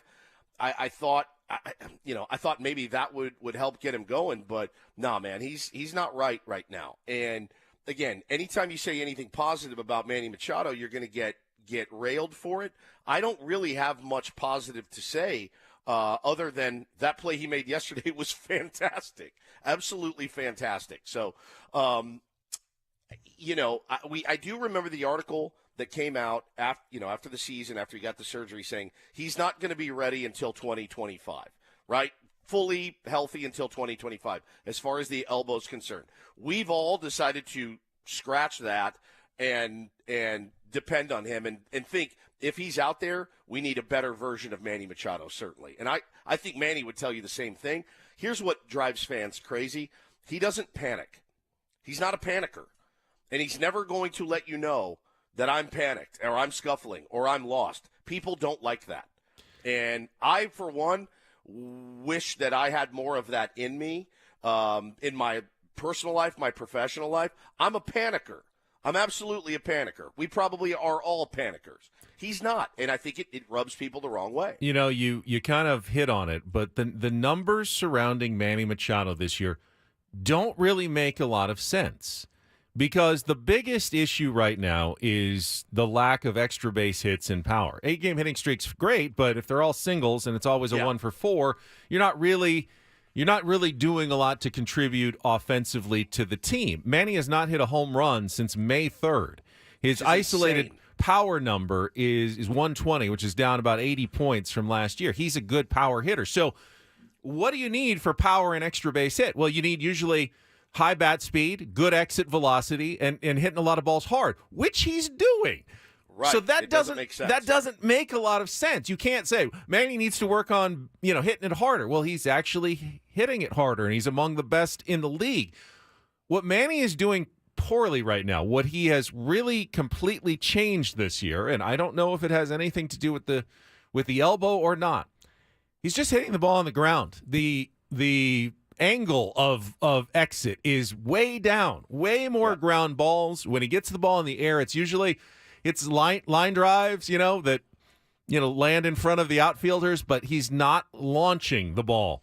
He's not popping it up either generally, but he's just not launching the ball like he was. To me, that's, maybe more of a that could have to do with the injury, just because that's maybe a somewhat of a swing form, something that's just not quite clicked in for Manny. But honestly, the numbers that would cause you to really be concerned, bat speed down, he's not hitting the ball as hard, that would show that Manny can't come back from this, they're not there. Everything that you see really indicates that if Manny can just make one adjustment and find it, he should be Manny Machado again. But it's not happening. And it's been for Manny, this has been a really long time to struggle, the longest extended slump of his career at this point.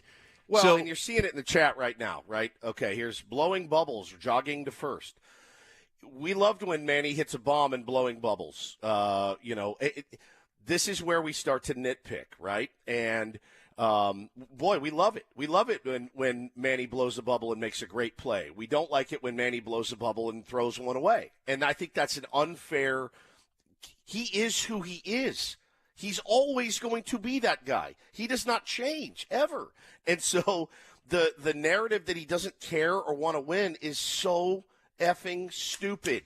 It's so stupid. He's not Anthony Rendon. You cannot paint him as Anthony Rendon.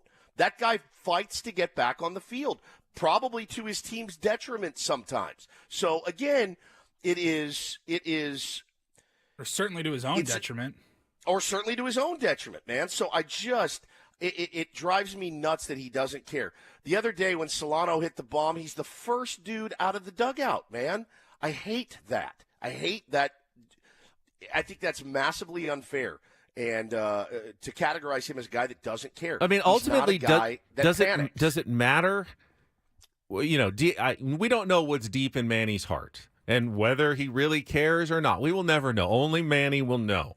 But ultimately, would you rather have a guy who cares or a guy who produces? I'd rather have a guy who produces. And Manny has always produced. He's not producing right now. That to me is much more of an issue than whether he cares or not. I agree with you. He's the same guy he's always been. He doesn't care more or less. When he was the top 2 MVP a couple of years ago, it's not because he cared more 2 years ago. He was just producing more. And, you can criticize the bad throw. When you commit one error, and it's your first error since last August, it's crazy. You really can't criticize the guy's defense at all. Everyone's going to commit a couple of errors over the course of the year. Great. He had his one yesterday. It's not a sign of, mental weakness or not caring that a baseball player is going to commit an error or two every season. That's, by the way, a sign that you're one of the best players who has ever played your position. The fact that it's only the one error that you've committed since last August. And I get he hasn't played third base every single day, but the guy doesn't commit errors. He makes plays like the one like yesterday. It's not a caring issue. He just needs to produce more. He needs to launch the ball in the air more. And if he does that, I think everything's going to take care of itself. But that is way easier said than done. You can't just go up there and say, I'm going to hit the ball on a 30-degree angle this time instead of on a negative 4-degree angle. That's the tricky part of baseball. Caring more is not going to solve Manny's issues right now. He needs to get the ball in the air more, and that's what's going to solve his issues. And you can't carry the ball into the air. You really can't. He's a lightning rod. He's always been a lightning rod. I don't have a problem backing a guy that is going to probably go to the Hall of Fame. I don't have a problem backing that guy. I don't feel foolish backing him. I really don't. It seems like an easy one for me. But again, like I obviously I don't feel confident when he comes up to the plate either. I don't. I'm like biting my nails, like, oh God, please take a walk or whatever. But yeah, he's just not getting the job done right now. So I think, moving him down, fine. Like, do whatever I don't care. Honestly, I don't care if he hits 7th. I'm not going to look at it and go, oh, you don't do that to a player of his caliber. Hell no. Absolutely not. You do what's best for the team. And if Manny in the 7 hole right now is going to get him better pitches to hit, I'm down for it. I think whatever you got to do. So I just think, yeah, he's got to produce more. He's the highest paid player on the team. I know he wants to win. I know that. Again, I think he should be producing a lot more than he is right now. Also, if you're going to move him down in the order, again, who are you moving up in the order that you want to see batting 4th? Is it Donovan Solano / David Peralta on a platoon basis that's going to be batting 4th for the Padres? No, I don't. I think, there's a few things, and they've tried a few things. Manny's batted 5th a couple of times. I don't know that Croney's the answer in the 4. I don't know that Jerkson's the answer in the 4. That's the problem is he's a click away from and I don't want to say he's a click away from getting right again, because I haven't really seen much from him that lets me know he's on a good tear. He had a little bit of a streak there a couple of weeks ago where he was hitting the ball with authority to right field. And I was like, okay, he's definitely back. But then, man, he it looks like he's slower to the baseball, slower to recognize. The defense I'm really not worried about, yesterday's game notwithstanding. I'm not too worried about the D. I'm worried about his bat, man. I'm really worried about it. And again, I don't want to blame his surgery. He's not going to blame his surgery. But who knows? Who knows what's going on with him right now? I have no idea. I know that he's got to produce. I know that he, if you're going to be in the 4 hole, you've got to produce. And we had opportunities yesterday to tie that game up, and he missed a pitch that he has hammered 90% of the time in his career, and that was tough to watch. I see Matthew in the chat says, people talking about Manny, but Tatis looks just as lost. I kind of disagree. I've liked he was in a bad spot a week ago. The last couple of days, I've really liked his swings. He's hitting the ball hard. Again, he's not getting the total results out of it, and he got thrown out at second yesterday on a really nice play on a ball he absolutely smoked to left field. But Paulie brought up a point, and he looked up some of the numbers. So it's about June, and I didn't even realize this, but apparently this is actually Fernando Tatis Jr. gets hot in June like every year, and he just put up his splits for the month in his career. Hits .331 in June, .415 OBP, .655 slugging. He's not actually that far off of his numbers in the first couple of months of the year. He's just a little down. This is when he usually gets really hot over the course of the season. His June OPS is by far his best of the year. Somebody in the chat earlier said, hey, I'm looking forward to June Fernando. And I thought, wait, that's right. It's June or July or something? Like, he always goes crazy. And it was in fact June. It's not even really close. Like, his next high, just as far as batting average goes, his next highest month is July, where he's batting .288, but he's batting .331 in the month of June in his career. He goes off every June. So that would be a great sign if he can get rolling. And it does look to me like perhaps he's starting to get his swing locked in just in time for the month of June these last few days. So, I mean, I don't know whether it'll happen or not, but I kind of have my fingers crossed that we are about to see a Fernando Tatis Jr. really good month that comes up, and that would be huge for the Padres right now, because it's the one thing they've been missing. You don't need both Fernando and Manny to be red hot all the time at the same time, but you need one of them at least to get going here pretty soon, because you're not going to survive all season long with both guys performing well below their career numbers. No, you need. I mean, honestly, I'm amazed that we're a game over 500 with neither of those guys really producing the way that they should. But I just think if one of those guys gets going, it will inspire the other one. I really do. But I'm seeing a lot of armchair body language experts as well. I don't know, man. People react different ways to different things. All right, we'll come back. We've got 2 hours to go. We delayed our game of real or fake, but we'll try to qualify for someone for Las Vegas in our next segment and more. Coming up, Eno is well ahead on 97.3 The Fan.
Ben and Woods, 97.3, The Fan. Great to be back on the air with my brothers, Paul Reindl, the executive producer, Benjamin Higgins, your friendly neighborhood sports anchor, and wellness check. I feel pretty good. I'm inspired this morning. I do have a sick one at home. Taylor is homesick.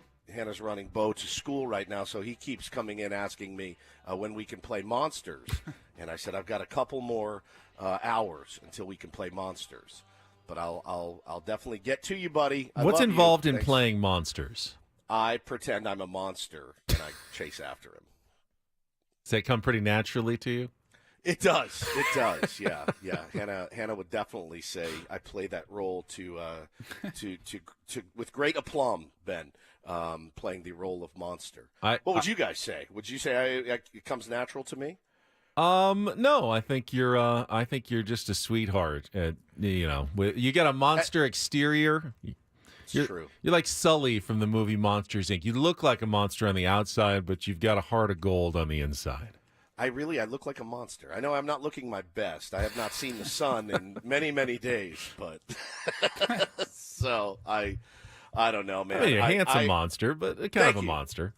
Thank you. But it's good to be back with you guys. The trip to Joshua Tree was very, very fun. I didn't tell you guys how it got started. Paulie knows because I called him on the phone because I didn't know what to do. Do you want to hear this quick one, or do we I want would love to continue to panic about? No, Manny I'd Machado? rather hear. Well, I mean, you already sent me the picture of the guy who cursed you at the the bar, which will now haunt my soul for the rest of my life. Yeah, I mean, I've never seen a dead man drink beer. It literally looked like a cadaver sitting at the bar, and I'm sorry if that's mean, but I mean that guy could be in movies. Like that was frightening. Paul, are you going to put it up in the chat so people? I don't know. Is that okay? I don't want to just. I wasn't sure if it was. I don't know if it's okay to even put it up. I didn't take it. But Woods told us when he went, and he feels like he may have been cursed by a fellow patron at a lounge in Joshua Tree where he went during his break, and then he sent us the picture of the guy, and I go, I mean, how bad can it be? I mean, he's just an old guy, right? Yeah, he has cursed me and our buddy Jack. Jack has not been able to go back to work since. And he looks like the guy in the Pirates of the Caribbean ride that's like summoning the cats. I mean, good for him for still being good for him. out and about at the age of beer. 127. Yes. But that's impressive. So this was pretty priceless. I got out to the Airbnb that I had rented, and I was way early as usual.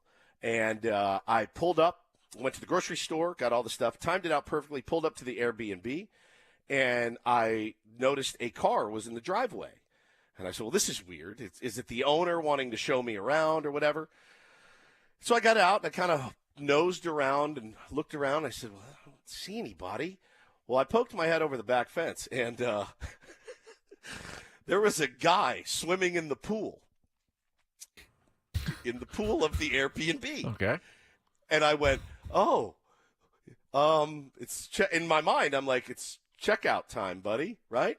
And I looked over, and he had a towel laid down, and there were drinks, and, it looked like he had really made himself comfortable. And this is right at check-in time. So I'm like, all right, this is a new one for me. And I ended up calling the Airbnb place. And now I went through a company that has a few different properties. I was at the wrong venue. I was at the wrong – it has the same address. One is A, one is B.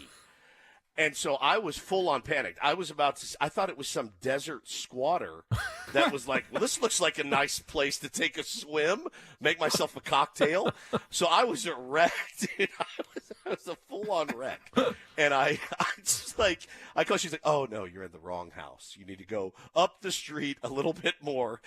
And I was like, oh, crisis averted. But we had such a great trip, man. It was really fun. But after Jack not being back to work and me getting hit with COVID, I don't know how excited I am to go back to Joshua Tree. I really think there was a curse laid upon us. I'm sorry. The comments in the chat now after Paul showed the picture of the guy are absolutely slaying me. You guys are you're too funny. It was unbelievable.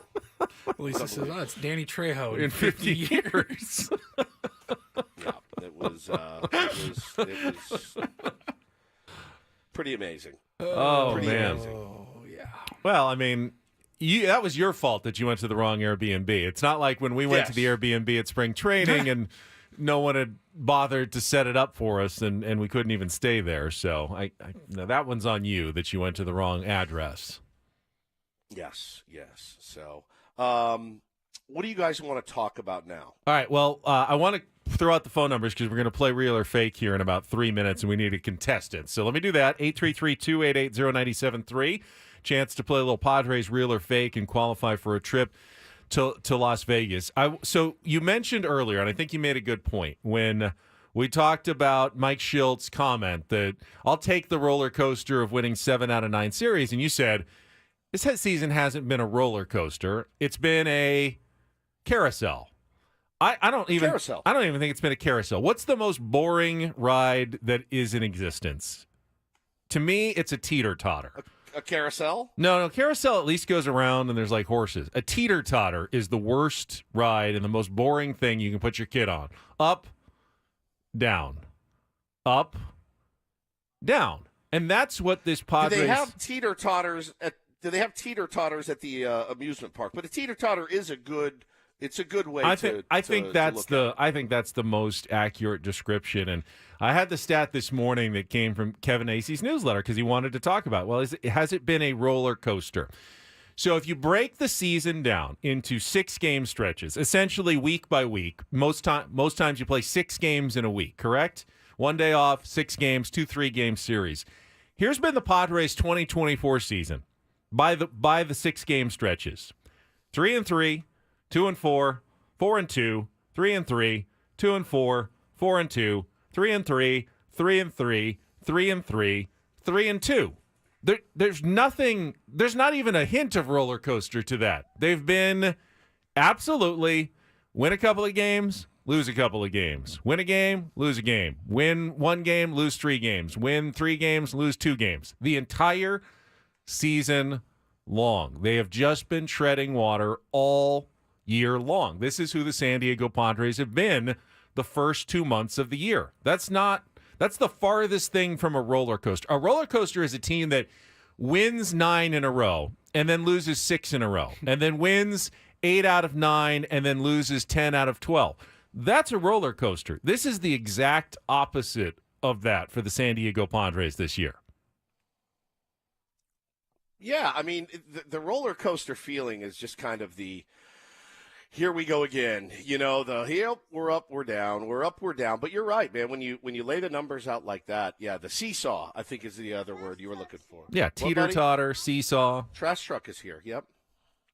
Yeah, they're a 500 baseball team, and we do this every week. I feel they're just a 500 baseball team right now until they can prove that they can go on a run. I think they have the talent to do it. Need some luck to break in your way. Their schedule is softening up here a little bit pretty soon. But this team's shown really nobody any indication that they are able to take advantage of a softer schedule. I'm more likely to going in and beating the Braves 3 out of 4 is insane. That's insane that this team has that in them. The Yankees came in and obliterated them 2 out of 3 games, but that's what the Yankees have been doing to everybody. And it's just, I want better for them. I think they're actually better, but holy cow, man. I just don't think that you can parse this out if you're Mike Shildt of saying, well, no, it's not actually I'll sign up for that roller coaster every week. He threw out a number, 96 wins. Ben, we'd have to go like 64-37 to get to 96 wins, somewhere around there. I sent it to you guys yesterday. That is going to be almost impossible to do. Yeah, I mean, if you went 6-4 every 10 games all season long, that's what you'd get to. But when you mix in a 4-6, and a 5-5, well, obviously you're not going to get there because even though the Padres have won 7 out of 9 series, they're not consistently all season long playing at a 600 winning percentage. If they were, they'd be about 7 or 8 games above 500 at this point, but they're only 1 game above 500 right now. So they're not that team that plays 600 ball that Mike Shildt is saying that they are. Have they been over the last 3 weeks? Yeah, they have been. If they keep that going all season long, they'll be absolutely fine. If they play like they have over the last 3 weeks. They will win 90-plus games. They will make the playoffs. So in that sense, yes, there is no need to be concerned. They are playing at a level that will get them to the postseason right now. But they're also playing at a level that gives them no margin for error if they do go on one of those stretches where they lose 6 out of 7. Because then they'll be right back where they started earlier in the year and trying to climb their way back out of a small hole under 500. And then you have to go on a winning streak to do that, and they haven't shown the ability to do that so far. All right, let's get to it. A little delayed, but let's play today's Throwback Thursday game of Real or Fake. Some are here for the compelling sports talk with Ben and Woods. You can go plow through another donut. It's time for Real or Fake on 97.3 The Fan. Tell the people what they'll win today. Playing for that getaway to Las Vegas, we got Juan on the line. Juan, are you there? Yes, sir. All right, you're our contestant today. And Woods, while you've been gone, we've been playing Padres Real or Fake, and we've actually learned some interesting factoids about players. We had Jake and then you, Darvish, yesterday. Today, we'll be talking about Jurickson Profar. So, Juan, if you can get 4 out of 7 correct, we'll put you into the grand prize drawing for the 2-night stay at the Westgate Las Vegas Resort and Casino and 2 tickets to Warrant, Lita Ford, and Paralandra on June 22nd. Get your tickets now at Ticketmaster.com. So, Woods can help you out with the questions. You just have to take these 7 statements and tell me if they are real, true about Jurickson Profar, or fake, false about Jurickson Profar. Juan, are you ready to play? Yes, sir. Got my 10-year-old son, Adrian, ready to help me out as well. He can help you, too, and Woods can help you also. All right, so round number 1, Jurickson Profar. Still just a teenager at the time, Jurickson hit a home run in his first Major League at-bat in 2012 with the Texas Rangers. Real or fake? Juan? Woodsy, what do you think? My son's telling me no. What do you think? I think it's real, buddy. Oh, now you put him in a position where you've got to go either with your son or with Woods. I know. That's tough. Right. Okay. Broadcasting expert. I'm gonna go with my boy. I'm gonna go with my boy. Yeah, I would too. Unfortunately, Woods was right, and your son was wrong on that one. It was real. He hit a home run in his first day. That's okay. We can come back. This is just one. You still need just 4 right. I grew up, buddy. All right, round number 2. That's right. You're this guy. Round number 2. All time, the Padres are 38 games above 500 when Jurickson Profar is on the roster. Real or fake? Oh, that's real.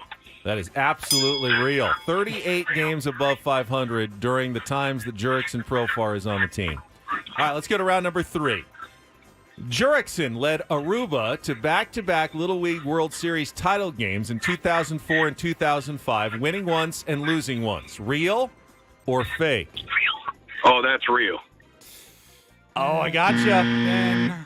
It's not Aruba. It's Curacao. Curacao. Xander's from Aruba. Oh, that was mean of me. That was just mean. I hope you come back from that one. All right, round number 4. Jurickson has 2 brothers named Jeremy and Jerdick.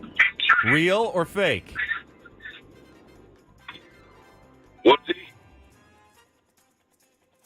Man, I don't know that I've ever heard anything about his brother, so I'm going to say fake. Jeremy and Jerdick. Real or fake? Juan? What do you think, buddy? He's saying fake. That's real. Those are his 2 brothers. Jeremy actually is also a professional baseball player as well. All right. You need to get these last 3 correct here, Juan, but it's doable. I think you can do it. In 2006, Jurickson won a 14 and under youth national championship as the top solo catamaran sailor in Curacao. Real or fake? Oh, Woodsy?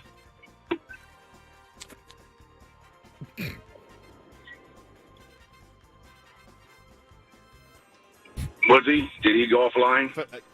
No, I'm here. Fake. Fake. He says fake. He thinks fake. Okay, I'm going to go with Woods. Yeah, I totally made that up. I think Jurickson was just playing a lot of baseball growing up in Curacao. He was not a champion yachtsman. All right, here we go. Round number 6. You're still alive. It's more believable that Ben Higgins was a championship yachtsman at 14. Here we go. Yes. All right, be careful on this one. Jurickson has played more Major League games for the San Diego Padres than any other MLB team. Real or fake? Ooh. Woodsy? I think that man, might be true. I was gonna say fake. This is tough.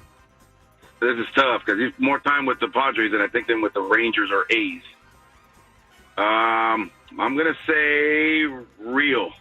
Good for you, Juan, because it is real. Nice. 417 games with the Padres, 351 with the Texas Rangers. Well played there. So that gets us to round number 7 for all the marbles. Real or fake, Juan? Jurickson's middle name is Johannes. Real or fake? Jurickson, Johannes, Profar. Oh, man. Woods? Fake. He says fake. What do you say, Juan? What do you say, buddy? Real. Oh, man. I remember the last time he was wrong. I'm going to say fake. Yeah, this time Woods is right. It is fake. Yes. His middle name is Bartholomeus. Jurickson Bartholomeus Profar, which means that's 4. You came back. That's a dub. And you got the win, Juan. You were into the drawing. Hang on the line. Paulie will get all your information during our break. And congratulations on a stressful but well-played game of Real or Fake here on 97.3 The Fan. All right, we'll come back. Do not go anywhere. We got Eno Sarris ahead, Smart Baseball. And don't forget, in our next hour, we are going to meet live the Rent-A-Friend from last week. Paulie has tracked him down somewhere outside of Chicago. He's still alive, he's still kicking, and he's going to join us to tell us exactly what inspired Rent-A-Friend from 1986. All ahead here after traffic on 97.3 The Fan.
Woods, you missed some good stuff while you were gone the past couple of days, including another fun conversation with Brett Boone yesterday, who then went on to talk to Albert Bell on a podcast. He said, he said Albert Bell's actually a sweetheart, which I still can't totally believe, but he had nothing but kind things to say about one of baseball's grumpiest, surliest players of my absolute lifetime in Albert Bell, which was fascinating. Oh, yeah.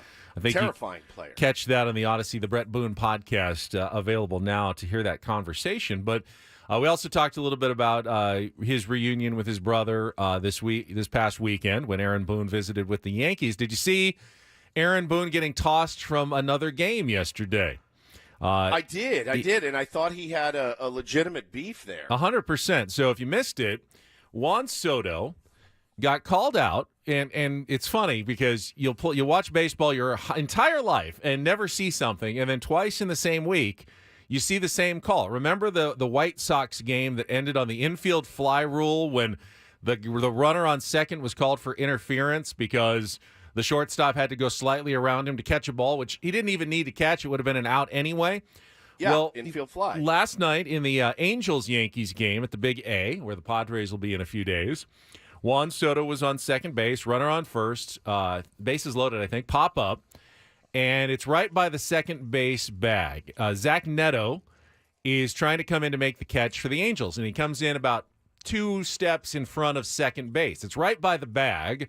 Juan Soto then has to go back to the bag because he doesn't want to get doubled off, so he kind of goes behind Neto and around him so he can get his foot on the base, but then Neto realizes he's overrun it and backs up 2 steps and runs into Soto as Soto's putting his foot on second base, and Juan Soto was called out for interference, and they called another infield fly double play. Second time in a week, something that I had never seen was called, and Aaron Boone came out, and he was pretty upset, obviously, and I think he had good reason, especially, I thought the one last week was really silly. At least that happened about 15 feet off of second base, and you could have maybe been a little more careful in terms of watching where the fielder was going.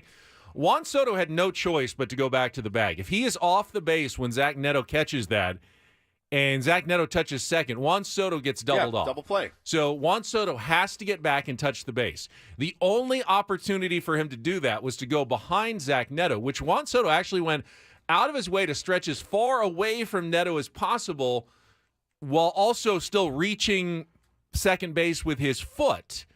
And at that point, to me, if you can't make the play without running into the guy who is entitled to second base, how can you call that an interference and double play? Well, that made no sense to me, that ruling by umpires again. And White Sox manager Pedro Grifol talked about it last week and goes, yeah, it's something that you never see, but you can rest assured you will see it again. You will see it again, and you will see it again soon. Some team is going to try to use that to their advantage to get 2 outs in that situation. And that's exactly what happened last night. I think the Yankees did go on to win, but holy cow, man, that is really, really something. And I don't know that Neto was doing anything on purpose. I mean, he couldn't see so because he was backing up into him to try to catch that baseball, which, again, it was an infield fly. He didn't even need to catch it. It led to, I believe, the 37th ejection of Aaron Boone's career, which is in 7 seasons as a manager. That's a lot. There's only 2 managers in baseball who have been ejected more than Aaron Boone. Is it 5 a year? And they're Bob Melvin and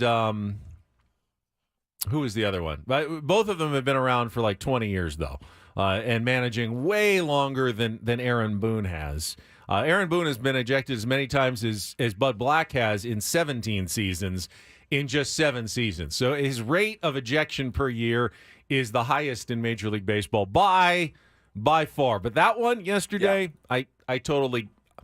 I will give that to him. That made no sense. You can't. If that's the actual correct ruling on that play, then they need to change and fix the rule, because as a runner, you have to be entitled to have your foot on the base. If otherwise you're going to get doubled off the base. You can't just, I guess I better wait here 10 feet away from the base until he catches it. It makes no sense. Because that makes no sense at all. So that was a weird play last night. You're right, the Yankees did end up going on to a 2-1 win in that game. A couple of other games. The Brewers beat the Cubs 10-6. First loss for Shota Imanaga after going 5-0 in his first 9 starts. And as always, and really interesting. They gave him he had 11 days between starts, and they were talking about it. I watched some of that last night on the broadcast. That you get that you want to be careful, but I mean, it was not sharp at all. Gave up 7 earned runs in 3 innings. As the Brewers have taken 2 of 3 from the Cubs in that series. I guess it's good the Padres stayed ahead of the Cubs in the standings, not that it matters that much at this point in the season. Cardinals climbed back to 500. I mentioned it earlier. They started 15-24. They're now back to 500 after they beat the Cincinnati Reds 5-3 yesterday. And a very quiet World Series rematch completed with a 2-game sweep by the Rangers over the Diamondbacks, who won 6-1 yesterday. The Diamondbacks just have not been able to get it going, haven't been that healthy. Obviously, Corbin Carroll has struggled. They just haven't quite shown that. I mean, after spending money in the offseason, it just hasn't really translated into anything for them so far this year. We need them to continue to struggle. Please. And we need the Giants to start struggling badly as well. And they've battled back. They looked left for dead a couple weeks ago as well. All right, we will talk more. Sleepy Bob's got him playing a little bit better, I guess. We will talk more baseball with the great Eno Sarris from The Athletic. Our weekly Smart Baseball segment is coming up next, so do not go away. More Ben and Woods on the way on San Diego's #1 sports station, 97.3 The Fan.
It's an off day for your San Diego Padres in Kansas City. They will open a 3-game series against the Royals tomorrow, 5:10 first pitch here on 97.3 The Fan. You know, the last time the Padres were in Kansas City, Woods, you were with the team in Kansas City. That was another rough trip. Oh, my God. Remember that? Yes, I remember the road? story where you broke down on the side of the road and there was no bathroom and you had to do serious business on a highway outside of Wichita. And I ate that delicious barbecue sandwich with Reese's peanut butter cups in it. That's right. I think about it. I think about it every day. I loved Kauffman Stadium, by the way. Absolutely loved it. Well, that's where the Padres will be for the next 3 days. We had Eno Sarris standing by, some smart baseball on the way right after this check of traffic on 97.3 The Fan. From the 97.3 The Fan Traffic Center, here's Kelly Danick. Traffic is sponsored by Liberty Mutual. Got a few things to mention here. One of them is a collision involving a couple vehicles on the Rancho Penasquitos on-ramp to westbound 56. Been seeing a lot of little brush fires starting up, and I'm not liking it much. Fire crews on the way to check this one out, North 5 Coastline before Mission Avenue. It's coming from some bushes over to the right shoulder. Also on the El Cajon Boulevard off-ramp, northbound 805, stalled car partially in lanes, and reports of a collision on eastbound King Freeway just before Spring Street. I'm Kelly Danick with Ben and Wood, San Diego's #1 sports station, 97.3 The Fan. Hi, we're Companion Insurance Agency. Never heard of us? We know. But to help it stick that our local agents are insurance experts, we're going to say local agent 3 times in the next 5 seconds. Local agent, local agent, local agent. Find us at ComparionInsurance.com. It's time for the super polished, yet to be named Smart Baseball Weekly segment with Eno Sarris, son of a bitch.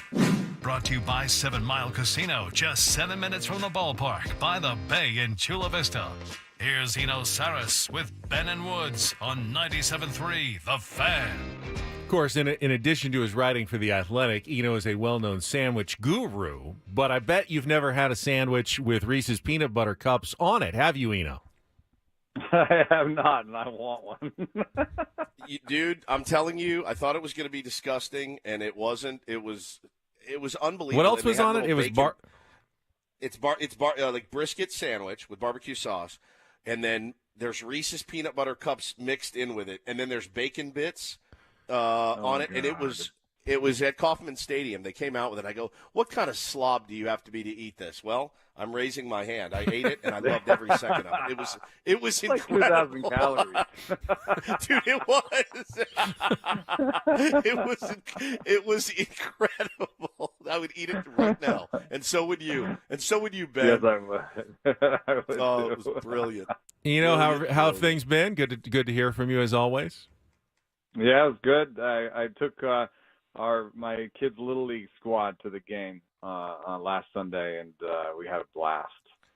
So you had some interesting tidbits about one Matt Waldron this week in your Athletic column that you wrote about the knuckleball and specifically throwing it harder. And I thought some of those numbers were really interesting. What did you kind of see after what was definitely Matt Waldron's probably best start of his career? 7 innings, really looked good. We were at that game on Tuesday night, sitting right behind home plate. It was dancing. It was effective. The Marlins didn't know what to do with it. It was very impressive by Matt Waldron.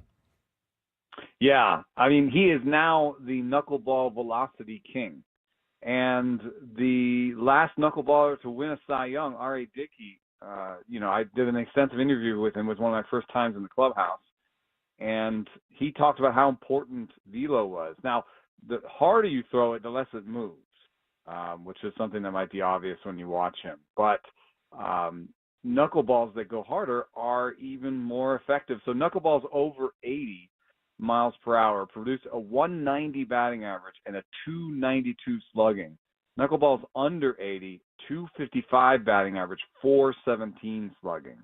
And the whiff rate goes down too when you throw it slower. So, I think he should just throw it as hard as he can every time, and I think he should probably even throw more of them. I thought maybe if he throws it hard, he can't get in the zone, but I looked. It's 88% of the time when he throws it hard, it's within the shadow zone, which is like just outside the zone. So it's like near the zone. So I think he should just throw the hard one very often. Maybe he can throw the soft one. Maybe somehow like people throw slow curves, like when Yu Darvish throws the slow curve or, as a change up off of the knuckleball. But, when he throws that thing 84 miles an hour, it is beautiful, and the hitters don't have a chance. Talking to our pal Eno Sarris here from The Athletic, and always appreciate your analysis and your knowledge. And, it's hard, man. It's been a hard team to handicap for the last couple seasons. It really has been. And I feel like every time we talk to you, there's some new anomaly with the San Diego Padres. Their inability to really go on a run is something I feel like we've talked a lot about. What do you attribute that to? I look at this team and I see sometimes does it boil down to maybe a potential lack of slug and power sometimes with this team? Because I feel like lately the games we win, we are singling them to death. I really do, which, again, there's nothing wrong with that. But do you think this team lacks a real power threat or two? I mean, I think it has them. It's been lacking them, if you know what I mean. I mean, yes, right now yes. They are 25th in isolated slugging, which is slugging minus batting average. So they are down there at the bottom with the Giants, Cardinals, Pirates, Nationals, not too far above the Marlins and White Sox. It's not a good place to be. But we've talked about this before, and the diagnosis for me is fairly simple, is like they're doing pretty well right now given that they haven't had vintage Manny, and that, after Tatis's had hot start, he hasn't been quite the same.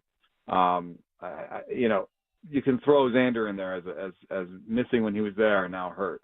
I mean, those are the three highest paid players, and if you add them all up, they're, round league average. They need to be better than that. They need to be outstanding. And so I think that's probably the place that I would poke around at. Sometimes it seems also like some of the back end pitching is inconsistent, but you know what? That's kind of a problem for every team. Every team is like doing their best to come up with a guy. If somebody has to sit, or who is like our fifth starter is awesome. It's a rare thing. Ray So Kerr I is think, starting again for the Braves today. I mean, even the good teams Exactly. don't necessarily have a lot of deep starting pitching. Yeah. So I like Randy Vasquez more than starting a game with Ray Kerr. So, I think it really is that the big guys need to stand up. Eno Sarris from The Athletic is with us. You mentioned Manny. We talked a lot about him in our last hour. The slug has not been there for Manny, but Woods looked at his sliders, his StatCast sliders, and bat speed's good, exit velocity is good. It really is launch angle with Manny this year. It's he's hitting way many ground balls. When he gets to the ball in the air, it's not high in the air. It's more like line drives. And how important, I mean, when you combine the two together, the best players, how do they consistently get that kind of lift that they need to actually hit some home runs when they're hitting the ball hard? Yeah, I mean, it does come from different places. So you can get lift from hitting high pitches, and that's been a big thing for the Astros. They're high ball hitters. And I think in years past, Manny has gotten good lift from high pitches. In fact, if you look at his swing maps from years prior, he's mostly a high ball hitter, actually. Middle, of course, but high. He's not one of these scoop guys, and you can even see it from his swing. It's not like a Kyle Schwarber. It's not like a Cody Bellinger, right, where it like goes down and finishes up. It's a much sweeter sort of medium kind of swing. And this year, what you'll see is he is swinging at more pitches down. I don't know why that is. I mean, they're definitely trying to fill the zone up on him down. And I don't know. There's something there with how people are pitching him. And I wouldn't be surprised if injury had something to do with it. We've had other guys like Ronald Acuna Jr. Before he was hurt this year. He hit a lot more ground balls after his first ACL surgery. So sometimes it's just your body not quite letting you, put the same swing on it that you had before. On the other hand, he had a nice throw in the last game, and it looks like the elbow's fine, right? Like it looks like he's good to throw with. So maybe he just needs to find his old swing or something. But there's something there in pitch selection, I think.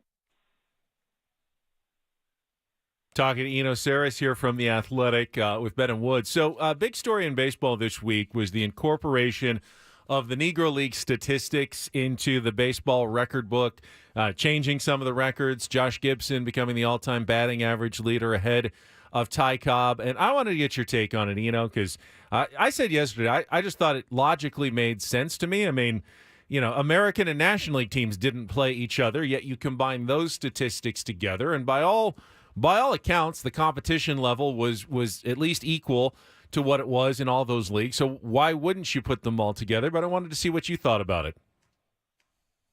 Yeah, I'm excited to have this database open to the public. And, you know, I think one of the things that, you know, comes up when you discuss things for the Hall of Fame or you're trying to compare numbers, what you find is that almost every number needs context.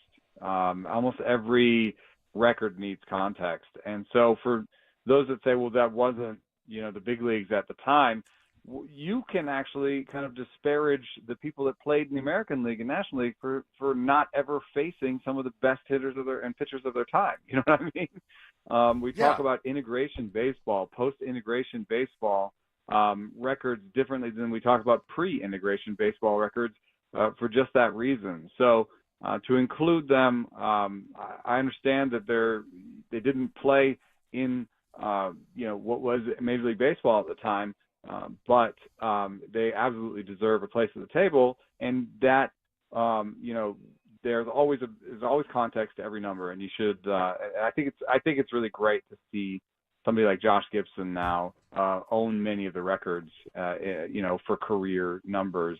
I think he has career slugging. You know, there's a lot of great records that changed hands, and I think they deserve to. I've been out, you know, so I hadn't had a chance to weigh in either. There was a documentary they did about the Negro Leagues last year, and I'm racking my brain to remember the name of it. It was so brilliantly done. And in that, you learn about Josh Gibson and what he meant to the game of baseball and just how good he was. I saw somebody sum it up yesterday.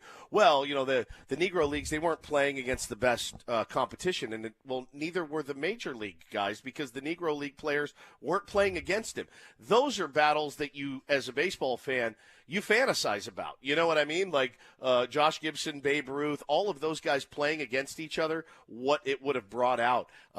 It's obviously sad that it didn't. I love that these new records are in. I think it's phenomenal.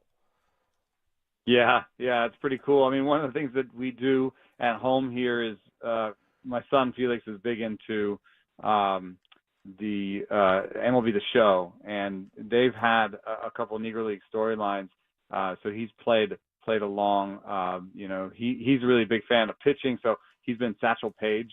Satchel Paige, a lot, yeah, that's crazy as a pitcher, and you know, we've explored that angle, and we thought it was great that MLB The Show did that. I love your point, though, Eno, that every number requires context, and yes. No matter who you consider the all-time home run leader, is it Barry Bonds? Is it not Barry Bonds? Well, there's context to that, and you know, it's very important to remember. I think nowadays the fact that baseball is a global sport and you're getting great pitchers and players from Japan now as part of the game that you weren't getting 30 or 40 years ago. Not that the Japan leagues were, you know, the equivalent. I don't think anyone argues that they were back, but now you're getting a much wider group of talent to choose from across the globe to play in Major League Baseball. That changes the context of the current numbers and what players are doing in this era. Yeah, I think it's interesting to think, like, you know, what if you decided that, you know, 3/4 of Ichiro's hits in Japan, you'll take 3/4 of them. You know what I mean? Well, then you'd make him, you know, one of the top like 3 or 4 guys with hits in the major leagues of all time. You know, he has 3,000 hits anyway, but he had like 1,000 in Japan as well. So, you know, I find numbers really fascinating. And the one thing that voting for the Hall of Fame has taught me is that we like to think that numbers are hard as a rock and objective. But the more you poke around, the more you realize you make decisions as a fan about what to value. You make decisions as a Hall of Fame voter about what to value. The people making the stats make decisions. If you've looked at what the definition of an RBI is over the history of baseball, it's changed multiple times. And it's actually, if you think about it, a kind of a weird stat because you don't get an RBI if it's a fielder's choice or if it's a double play. You know what I mean? Like there's all these but not in this case, So every number has decisions that went into it. Every number, people talk about statistics being fake or not fake, like WAR is fake. Every number is fake. It's a game that we've decided we're going to count this way, we're going to count this way. Those are decisions we made. And so you realize that numbers can be as subjective as anything else. And it's important to kind of try to get the best picture that you can. Yes, in terms of lifetime home runs, Barry Bonds has the record. Do you just want to make it as black and white as that? Or do you want to acknowledge that there was some augmentation during that and that, Hank Aaron might have the actual record? Who knows? There is subjectivity there for you. Very interesting. Great perspective, Eno. That's why we have you on. Always appreciate it. Thank you for your time as always. All right. Thanks for having me, guys. Smart Baseball brought to you each week by 7 Mile Casino with Eno Sarris. You get it each Thursday here with Ben and Woods. And by the way, even the firmest of numbers, Woods, a team's record, also requires context, especially at this point of the season. Every time. Who have you played? What's the health been like? Even those numbers require a little bit of interpretation and context. Some teams may have the same record, but that doesn't mean they're the same quality of baseball team. All right, we'll come back. We got an hour to go. Rent a Friend is coming up. And Paul Reindl with a Reindl Report next on San Diego's #1 sports station, 97.3 The Fan.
Well, I got a stat that I think Mike Shildt would enjoy because it's positive about his San Diego Padres, and we know that the skipper loves a little positivity, doesn't he, Woods?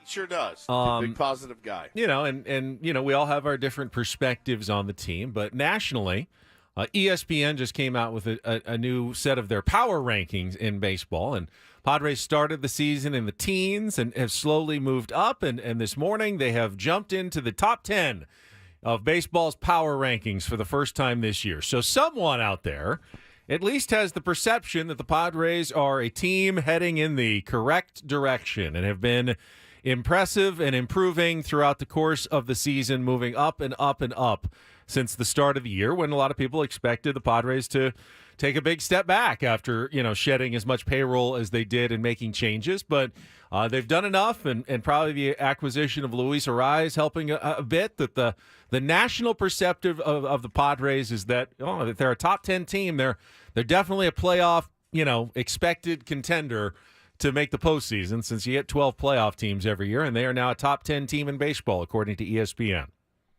I do not care at all. Not in the slightest, as you know. But that's positive. That's positive talk about your Padres, correct? Yeah, I feel like anytime anything positive comes out about them nationally, they always soil the bed. So I'm good with lying in the weeds and being disrespected at 30 and 29. I don't know how much positivity you should have, and you just talked about context, and I think context is important. I mean, if you look at the context of our numbers, our record against good teams is better than it is versus our records against bad teams. So it's hard. It's hard for me to look at this team and go, oh, yeah, we got it figured out for sure. They remain confounding every single day, every time I watch them. Yeah, the number 1 and 2 teams are the Phillies and the Yankees, and the Padres are 1 and 5 against those teams. But the rest of the top 10, winning record against the Dodgers, winning record against the Brewers, winning record against the Braves. So they've done well against those other top teams in Major League Baseball. Again, doesn't matter. It's just one or a handful of people's opinions about the San Diego Padres, but it's just part of the story of where they are at this point in the season. All right, we've got Rent a Friend coming up at the bottom of the hour. But first, Paulie's got some headlines today with our Reindl Report. And get things started here with our today's edition of the Reindl Report. Now tuned into the greatest. Welcome to the Reindl Report with Paul Reindl. Hi, Paul. All right. 2 stories from the world of sports that we haven't gotten to yet. We'll start off in Major League Baseball. And 1 story that you didn't know you needed. Are you laughing, biatch? It's the Reindl Report. Hey, Paul, how you doing? Okay, how are you? On 97.3 The Fan. Are you ready to bless the mood? I need some help, please. That was good. Can I get a oh yeah? Oh yeah. All right. By the way, I forgot, but I just wanted to wish Woods a very happy 3rd anniversary to the first time he performed a wedding ceremony, or maybe it was the 2nd time he performed a wedding ceremony. So Woods, happy anniversary to you. That was my first. That was your first one that I ever did. Happy anniversary, Woods! Congratulations. Thank you. It was a big day. Who was it again? 3 years ago today? Well, you're I'm not going to rain on his. I'm not going to rain on his parade. Was it not today? I thought it was today. It's today, but it was 4 years ago. 4 years ago. Yeah. Oh my goodness. Yeah. Happy anniversary to my my beloved. 4 years ago today, we were masked up and doing a COVID wedding on Zoom. Are you sure? Time is flying. That's 3, right? It's 4 already? It's crazy, isn't it? Like, I don't know. You guys can relate to this. Like, I was talking to Megan last night. It's weird. Like, 4 years feels like, in the blink of an eye, it just went by so fast. But it also feels like it's been so long. It's weird how that works. Yeah. Time both goes really fast, really slow. Oh, yeah. Happy anniversary to Paul and Megan as well, as Woods. Thank you. Have fun making sweet love in Vegas next week in the hot desert air. I hope you don't get cursed like I did. I think they'll probably – you have an air-conditioned hotel room in Vegas this time? Okay. Good for we, you. We got Smart. we upgraded. We'll be fine. We'll be Good, fine. good. All right, it's the Reindl Report. It's brought to you by the Frozen Ropes Summer Baseball League. The Frozen Ropes is now registering ball players age 6 through 12. Go to San Diego FrozenRopes.com for more information. We'll start off in basketball. There was it's weird. This feels like this should not be the biggest story in the NBA draft, but it is. It's a little bit of nepotism, but Bronny James, there was a deadline yesterday for him to decide whether or not he was going to stay in the draft or return to play college basketball. He has said that he is staying in the draft, and the draft is coming up in 3.5 weeks, 4 weeks, something like that in June, later in June. And you're already going to start seeing the reports that, hey, the Philadelphia 76ers are thinking about drafting Bronny at, whatever they're at. Teams that are in the first round thinking maybe they can persuade LeBron to sign with them if they were to draft his son. Again, his son, nobody really knows. He could be a great player. He's certainly got the DNA, but he averaged like 5 points a game last year. He's coming off he had the health scare with his heart. His heart, yeah. Yeah, so he did not get off to a great start in his collegiate career, and that's totally okay. That's understandable, but typically guys that are 6'4" and average 5 points a game aren't first-round draft picks, but it's very possible that Bronny James could be drafted later next month. I think what's interesting is that we've never really seen a scenario like this in any draft where a player who otherwise would not even be going out for the draft right now. If his name was, Joe Smith, and he played one season at USC and put up the numbers that he had, no one would know who he was. Other than maybe, he's that kid that had the heart attack and came back. That's really cool. But everyone would say, yeah, but you got to come back and play a couple more years in college. But because he's Bronny, this is now a legitimate topic that's being discussed among teams. Should we take him because of both the DNA and the fact that it might lead LeBron to play for our team? I mean, I heard the Phoenix Suns they have one first-round draft pick like this decade, and they're thinking about using it on Bronny James just in case, maybe. Which is weird. It's pretty nuts, man. J. Joe says Joe Smith did go number one in 1995. That's true. He did. Golden State Warriors, right? I believe. I think you're right. But, it's like you see it in baseball. Like, guys, you don't want to necessarily say waste a draft pick, but the Padres drafted Johnny Manziel. Johnny Manziel. Patrick Mahomes and Kyler Murray, Russell Wilson. These guys get looked at and drafted sometimes in Major League Baseball because there's so many draft picks. You only have 2 rounds in the NBA. Not that, really it's the first round guys traditionally are the ones that make the impact. But then again, Jokic went in the second round in the middle of a Taco Bell commercial when the draft was on TV, and he's the best player in the NBA. But yeah, the draft is coming up on June 26th, and it's going to be kind of interesting to see what happens. If you're LeBron, I guess, I mean, he's got nothing to prove. It's intriguing when you've got that kind of DNA. Tony Gwynn Jr. was drafted in the second round of the draft by the Milwaukee Brewers. Same place Tony Gwynn Sr. was drafted by the San Diego Padres in the second round of the draft. You got that intriguing DNA factor that I think is just makes teams sit up and pay a little more attention. All right, the DNA and also maybe getting LeBron James and selling a buttload of jerseys and tickets 100%. Does not hurt either. We'll switch over to the NFL. I saw a really this is a feel-good story here. So last year, Tyler Bass, he's the kicker for the Buffalo Bills. He missed a field goal attempt that would have tied their game against the Chiefs in the AFC divisional round, and you know how it is with athletes when they miss a big moment like that. Their DMs can just be filled with the worst of the worst. The new Norwood, obviously it's the Bills. That was a tough one, I remember. Yeah, and so he deleted all of his social media after that missed kick. He was really down, and you know what? Credit to the Bills Mafia and other NFL fans because they rallied around him. This was mostly led by, of course, the Bills Mafia, but they raised over $400,000 in donations for his charity, which is the 10 Lives Club, which is an adoption center for kittens. He chose cats. He loves cats. He has a couple of cats. He said, look, everybody always does the dogs. He's like, I want to make sure the cats have a place. And so for over $400,000, almost $500,000 was donated on behalf of NFL fans for him after he was just at his like maybe lowest point in his life. And I thought that was cool. And because of all that money, I got a little video here that we're going to play. And this is how they're going to use that money at the 10 Lives Club. When all this happened after the football game, some people approached from the Bills Mafia and said, Tyler Bass has a relationship with 10 Lives Club, doesn't he? Didn't he do something with you guys?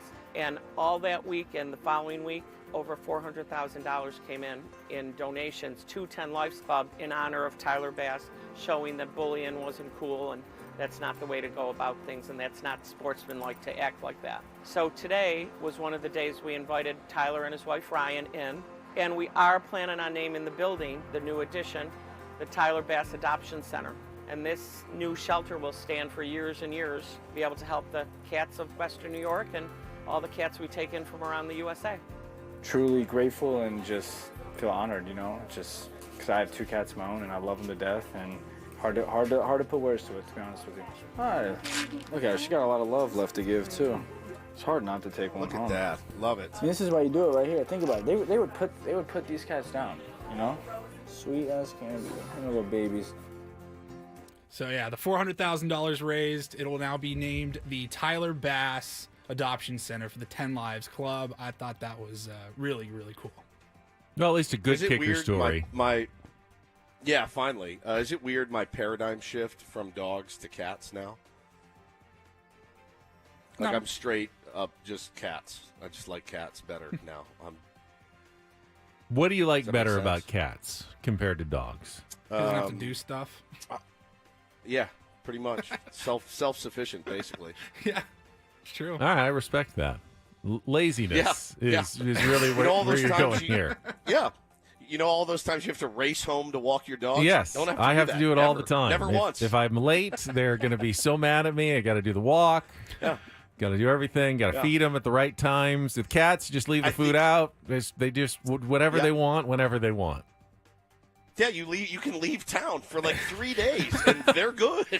You don't really need a cat sitter so much as a I don't dog have sitter. to board them. It's unbelievable. You're not man. wrong. It is unbelievable. All It's right. unbelievable. Finally, I was looking for a third story here, and I was perusing the old prep service, and I saw a story. I thought, yeah, we'll roll with this. All the headline says is, are you a dad? Your kids might slowly be killing you. Now, I'm not a father. Fair You enough. two are, and you guys are both the same age, although you're at very different stages of fatherhood. Ben has 2 much older children. Woods has 2 much younger children. So I'm reading here, and That by the way, that headline is totally false. is it? That your kids are slowly killing you. They are quickly killing you. Correct. So researchers at Northwestern University found that fathers are at a higher risk for heart attacks and poor cardiovascular health in general, and they believe it is because of the added stress and responsibility that comes with being a parent. It affords for less time for healthier activities like exercising, eating right, and all that. All your energy is focused on your children. Now, it says here, if your dad was young when you were born, you've done even more damage. So Ben is actually, I would have thought Woods would be the one that he's in his mid to late 40s. He's got 2 young children. Yeah. You're like, this is not going to end well. But it's actually maybe Ben. It's kind of true. I mean, my boys are so good. They're, for the most part, responsible. They don't get in any trouble. I can't ask for better kids. But as a parent, you spend at least part of every single day worrying about something to do with your kids, right? I mean, like every single day there's that worry, like whether it's a immediate worry when they're younger, like they're going to hurt themselves, or if they get older, then you just worry about their lives and, are you doing the right thing as a parent? I mean, that is a constant like stress that I think every parent has to deal with, if you're a good parent at least. Yeah, being cursed with anxiety as I have been, and in laying in bed at night and worrying about something that might happen 15 years from now with both of my kids is like, I wouldn't wish it on anyone. But I was not ready when I was Ben's age. When Ben had his kids, I wasn't ready at that age. There's no way. I would have been the worst parent of all time. And while my kids kick my ass on a daily basis, I feel like I made the really smart decision not to do it earlier because I wasn't ready. I mean, I was not going to be a good parent the way that I behaved in my 20s and 30s. I was a really selfish person.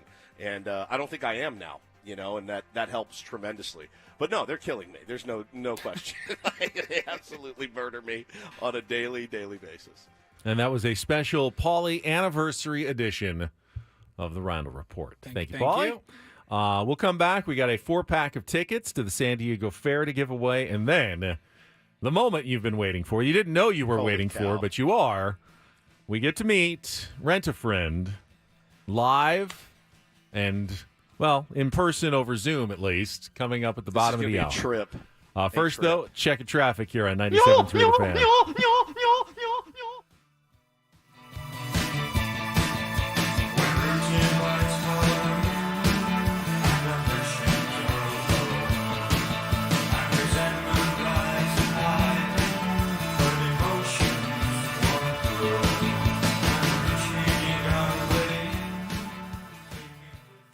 From the 97.3 The Fan Traffic Center, here's Kelly Danick. Traffic is sponsored by Tough Turtle Turf. Transform your lawn with toughturtleturf.com. Got a collision on eastbound 905 Britannia Boulevard off-ramp. Also on the coastline, southbound side of the 5 near Encinitas Boulevard. There is a collision.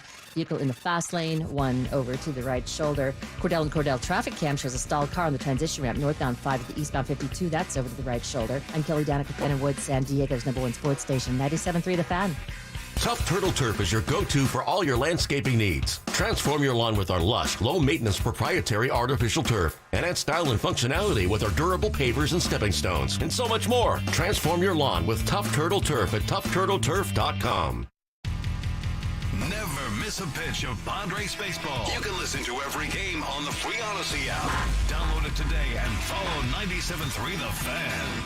Hey, it's Ben. Well, if you want to try to undo some of that damage that stressing about your kids has caused because you didn't have the time to maybe eat as healthy as you'd like or exercise enough, may I suggest sdfatloss.com. It's a great way to lose weight, lose it quickly, and then keep it off after it's gone. And there's no point in losing the weight if you're just going to gain it right back. But I lost 40 pounds in 60 days. I've kept it off now almost 10 months since finishing the program. I think you can do it as well. Their proprietary strategies involve real food like chicken and steak and vegetables and berries, and no hormones or injections and no exercise. So when you're done losing the weight, it's very easy to transition into the maintenance phase after it's done. They'll explain how it works if you call for your free consultation, 858-665-3211. And if you mention my name, Ben, from 97.3 The Fan, you can get $200 off the program, a little added incentive right now. But really, just getting healthy, losing weight, and feeling great should be incentive enough. So go to sdfatloss.com. Find out about their great counselors, the program, all of it together by going to sdfatloss.com and seeing how you can lose up to a pound of fat per day and 10 to 20% of your body weight in just 60 days. It's real. It worked for me. I think it can work for you. No counting points, no counting calories, no prepackaged meals, nothing like that. Give them a call, 858-665-3211 or online at sdfatloss.com. Need inspiration? Shop Ralph's for over 30,000 mouth-watering choices with savings beyond low prices, like digital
Just a couple of injury updates on the San Diego Padres. This one via the UT, but Xander Bogaerts did get the second opinion on his shoulder, and nothing new to report. Doesn't need surgery, just needs time to let the fracture heal, which means his recovery is just what they kind of expected in the beginning, 2 to 3 months before he's going to be able to return. So I don't want to necessarily characterize that as good news, just not bad news. It's the news that you were hoping for, but he remains out for at least the next couple of months, and hopefully he'll be able to return to the Padres sometime later in the summer, maybe in August or at the latest, hopefully early September, to help the Padres down the stretch run. Yu Darvish was supposed to get some more tests. He was not available after the game yesterday to talk to reporters. Mike Shildt did talk about the hamstring tightness that was bothering him and led him to take him out of the game. Multiple reasons, he said. The taxing innings that he had thrown, the fact that he wasn't that effective, and that he was feeling that hamstring in the third inning all contributed to the decision to take him out after 66 pitches and put Stephen Kolek in. What was not answered, though, and I am curious about, is this a problem that was also bothering him against the Yankees? Because you certainly went from top of the mountain, 25 straight scoreless innings, throwing as well as really any stretch as he has with the Padres or in his career, to all of a sudden 2 real clunkers back to back against the Yankees and the who did they play yesterday? The Marlins. Yeah. And while that round table host, everybody. Yeah. While that happens in baseball sometimes, and pitching in particular, kind of an injury that didn't allow him to go through his mechanics the way he likes to would certainly explain a lot toward why you so quickly drop from top of his game to, pretty much bottom of the game, Yu Darvish, over the last 2 starts. Yeah, I mean, I'm not in his body. I have no idea. You're a tight hamstring guy. Oh, right? I mean, you have no idea how tight my hamstrings are. I mean, it's staggering how tight your hamstrings are. So you can imagine, imagine if you loosened those up a little bit, the kind of game you would have on the golf course. Honestly. Incredible. I've tried, though. I mean, I've tried some stretching, and I don't know how much I can do to loosen up those hamstrings. You got to stretch, buddy. Did you see the update out of New York City and the New York Mets, Ben?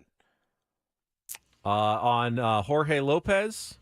Yes, what? Man. No. What's the latest? We talked about him and Don't Do This. The guy thrown out of the game, relief pitcher, tossed his glove into the crowd, said basically he played for the worst effing team in baseball and was DFA'd by the New York Mets. Yeah, I'm the worst effing teammate on the worst team in baseball. Please clarify. No, that's what I meant to say. Had a really rough day yesterday. Boomer Esiason, I just saw this come across. I don't have the audio, but it says Boomer Esiason expresses remorse for now former Mets relief pitcher Jorge Lopez after learning his son is dealing with a serious health issue and awaiting a transplant. And my God, man, I tweeted, we really do forget they're human beings sometimes. Prayers up for his little boy. I wouldn't be able to come in and do this job. I really don't know that I could do it. If one of my little guys was awaiting transplant, come in and go, well, I don't know what's wrong with Manny. Maybe he'll get it together. And is it a roller coaster? Is it not? I just, to go out and have to pitch under those circumstances is gnarly. I mean, that's gnarly for anybody. So I hope that he's okay. Basically, he's pitched pretty well this year, had a frustrating day, got ejected, tossed a soft glove into the stands, which we both agreed is not a big deal. Not the end of the world. Said Actually, something cool. Pretty honest about a very, very badly struggling Mets team, and the Mets just cut him, even though he's been going through all of this with no, hey, man, we understand. Maybe, can we put you on the 7-day, mental health break list or something to help you out? Yeah. Now it's the Mets who really look like the villains in this whole scenario. It's crazy, man. Absolutely crazy. I had not heard that. And just, I guess, a gentle reminder that everybody is fighting their own battle. And we never really know what's going on behind the scenes. He didn't commit a crime. I feel bad for him. Exactly. He didn't hurt anybody. No, didn't hurt anybody. I'm just very confused by this whole situation, actually. I mean, the scapegoating of him is something that we talked about earlier. I said, and actually they're probably doing him a favor to get him out of there, and maybe now he can spend that time with his child and while he finds a new job. But very, very tough story. Hopefully he's okay and gets the transplant that he needs. Awful. A couple other notes. This weekend is a big one for local college baseball. We don't talk a ton of local college baseball, but Point Loma Nazarene's going to the Division II College World Series starting Saturday in North Carolina, and USD is into the NCAA tournament. They will play tomorrow against Oregon in the Santa Barbara Regional, and in honor of that, tomorrow morning we're going to have Coach Brock Ungrich join the show to talk a little bit about his team getting ready for a big game. This team, they've been playing incredible baseball, Woods. The Toreros, I think they went 20-4 in their conference and have really been beating up on opponents, sweeping a ton of series.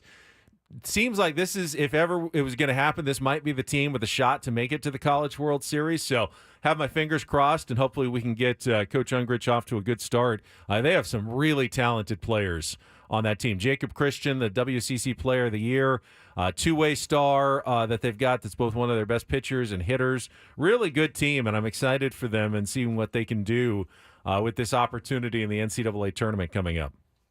Yeah, we talked to Brock a while back. Great interview, great dude. So obviously going to be pulling hard for them.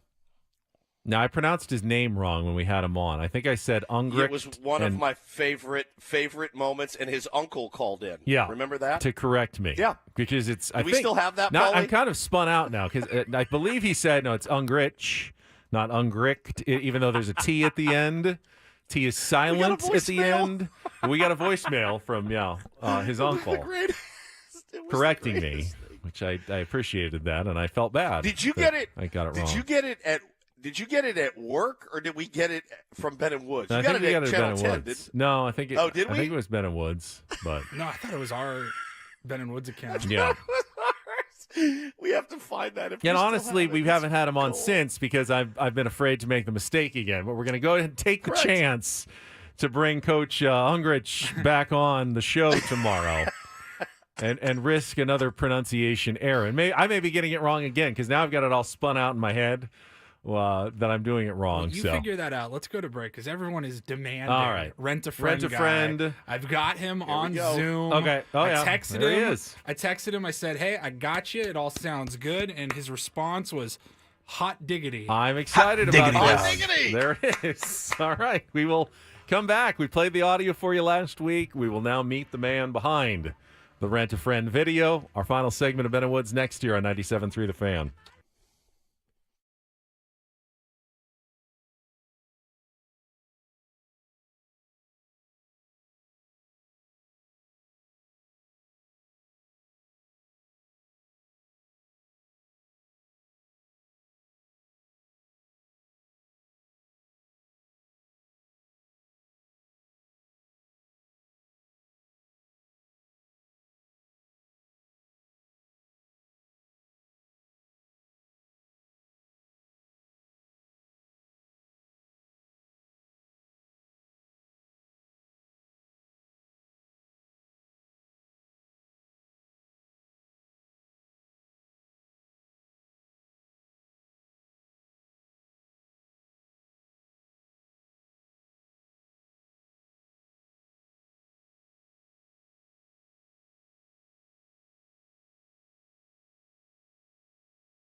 Yeah, there are good things and bad things about the internet, Woods. One of the good things, though, is that everything old can become new again. And if you haven't seen it before, it's new to you. And we're constantly inundated with just magical treasures and surprises that we didn't know existed because there wasn't an internet back in the 1980s. And one of those was the Rent-A-Friend video that you found that we talked about last week. It was just a VHS tape that you could rent and pop into your machine and spend some time with a friend if you didn't happen to have a couple already. And when we come back from traffic, we'll be joined by the man behind the video. Sam in the video will be with us next here on 97.3 The Fan. From the 97.3 The Fan Traffic Center, here's Kelly Danick. Traffic is sponsored by Viejas Casino and Resort. Got a few things wrapping up our morning drive. Collision on the Spring Street off-ramp, southbound 125. Also a solo vehicle accident eastbound for El Cajon Boulevard. That's in the Center Divide. Couple of issues in the North County, South 5 coastline near Encinitas Boulevard. There's a collision over to the right shoulder, and getting reports of a collision on the Gopher Canyon off-ramp up north down 15. The daily jackpots at Viejas Casino and Resort are on fire. Players have hit huge wins with bets as low as 50 cents. Check out their jackpot winning smiles on the Viejas Facebook page. Want to join them? Who knows? The next jackpot winner could be you. Viejas Casino and Resort. I'm Kelly Danick with Ben and Woods, San Diego's #1 sports station, 97.3 The Fan. Do you mind if I take a look around your place a little bit? Well, thanks. Great. Let me see something. Just want to check it out a little bit here. Oh, boy. Nice place. Wow. Hey, did you do that up there? Is that yours?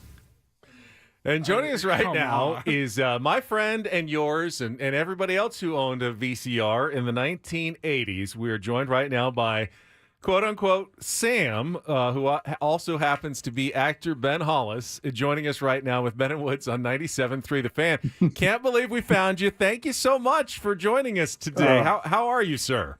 I'm great. It's a joy to be here, I'll tell you. Get this attention. I wanted some of this in 1987.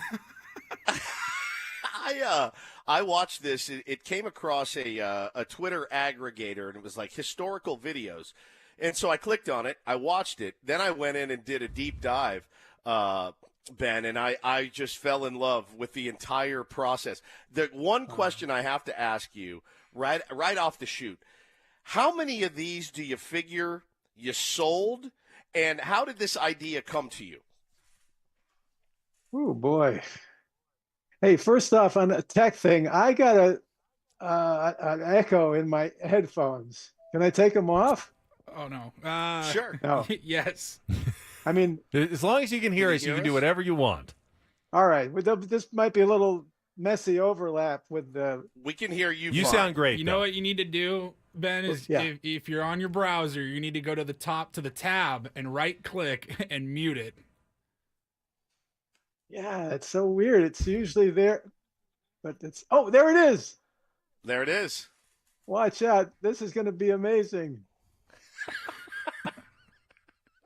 You don't disappoint, sir. I will say that. No, just right off the bat. He does not disappoint, does he? No. Sounding better there? No, now he's muted and we can't hear him, Paulie. Great advice. Great advice. Now we can't hear. Now we can't hear him. This is going exactly how I thought it would. All right, go back and unmute if you can hear us. Ben, you got to unmute yourself on Zoom. Yeah, because we can't hear you now. Oh, there we go. We got you. We got right. you. This is magic. Take two. Okay, so you guys zeroed it right in on the big question. How many did you sell? The big question. How many did you sell? 100? I don't know. 20? I don't know. But get this. It got picked up. I knew a guy at the Tribune, Chicago Tribune, Bob Green, possibly the most popular columnist in the city. And I showed him Rent-A-Friend, the video, and he wanted to write about it, which meant his column would go in the Sunday Tribune, which meant it would get picked up by AP, Associate Press, a big wire service back in the old days, which meant it would be in papers all over the English-speaking world. and it just exploded. So that was like millions and millions of dollars of PR. Sales, it was such a completely random idea. And what inspired you? What inspired you to do that? And I got to ask too, man. Sure. Some of the stories you told, the nose grease, the noise you used to make with your sister, I was laughing so hard. It was such great. It was such great material, and I was wondering, is he talking out of his rear end, or did this stuff really happen to him? Yeah, all that was real. Oh man, I'll tell you the story, but it just right to this. I was given the opportunity to come up with something that would fit the bill for something called Rent-A-Friend. Okay, Sure. what do I do? Well, I was an improv guy, and I was into comedy and entertaining and stuff in real, local, small scale levels. But I saw, here's an opportunity to take all the stuff from my own life, my own family, and lay it out there.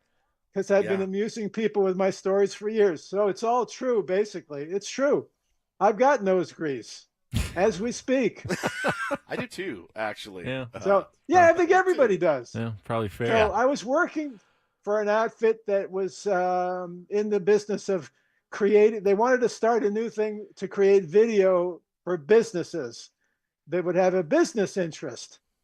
But at the end of the year, they had a little bit of extra money, and they thought, how can we use this money to create something modest that could show how really out of the box we are creatively?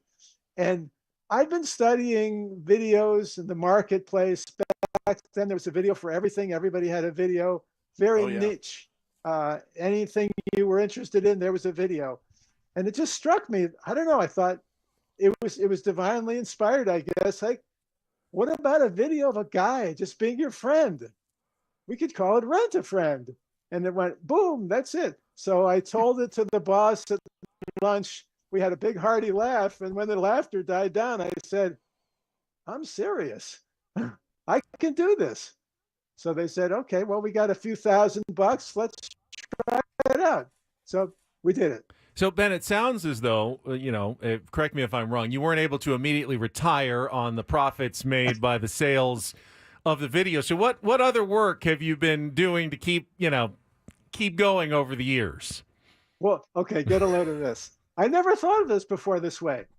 Rent-A-Friend could be the best friend I ever had. And here's why. That company that I was working for folded in early 1988. And I immediately thought, okay, I can go back to showbiz. I can move to LA and I can try to get a job in advertising and the corporate kind of world, but navigate over to showbiz.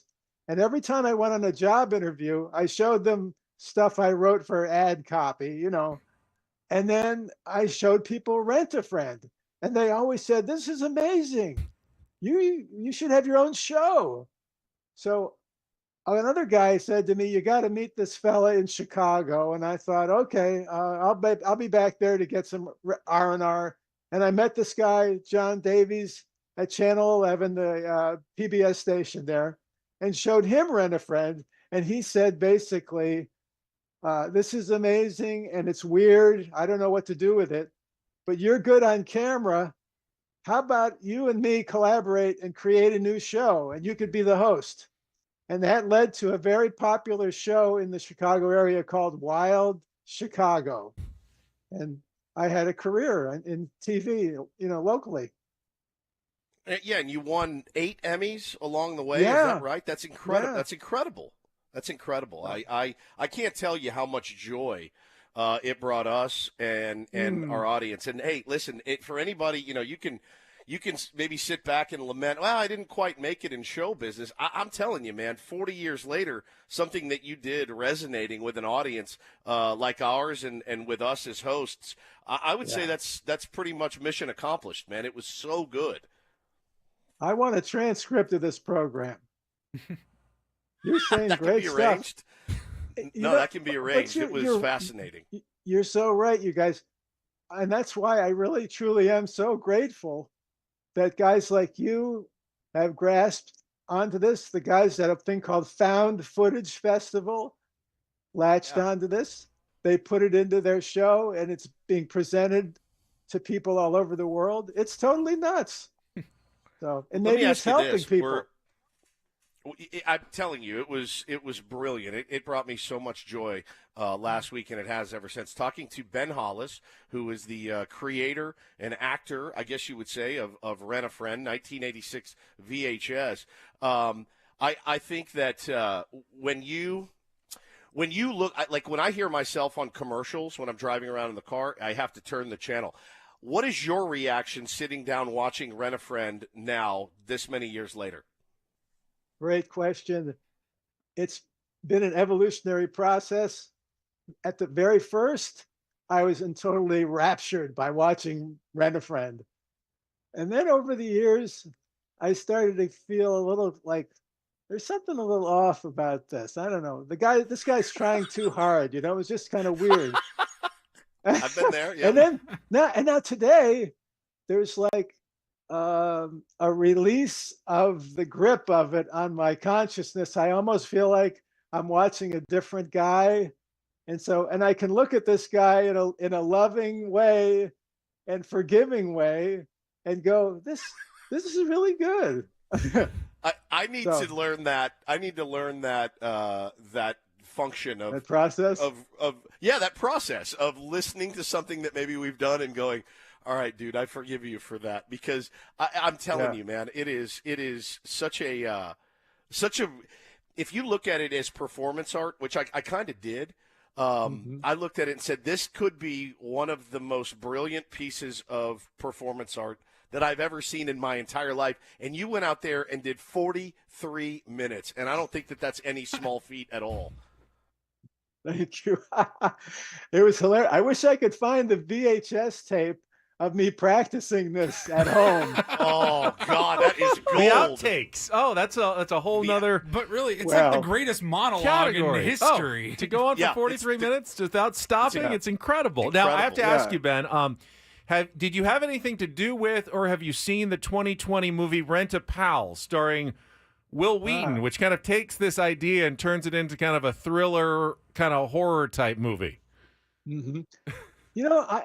I have connected with the filmmaker, and there have been some conversations, and I actually can't talk about it. Oh, okay. All right.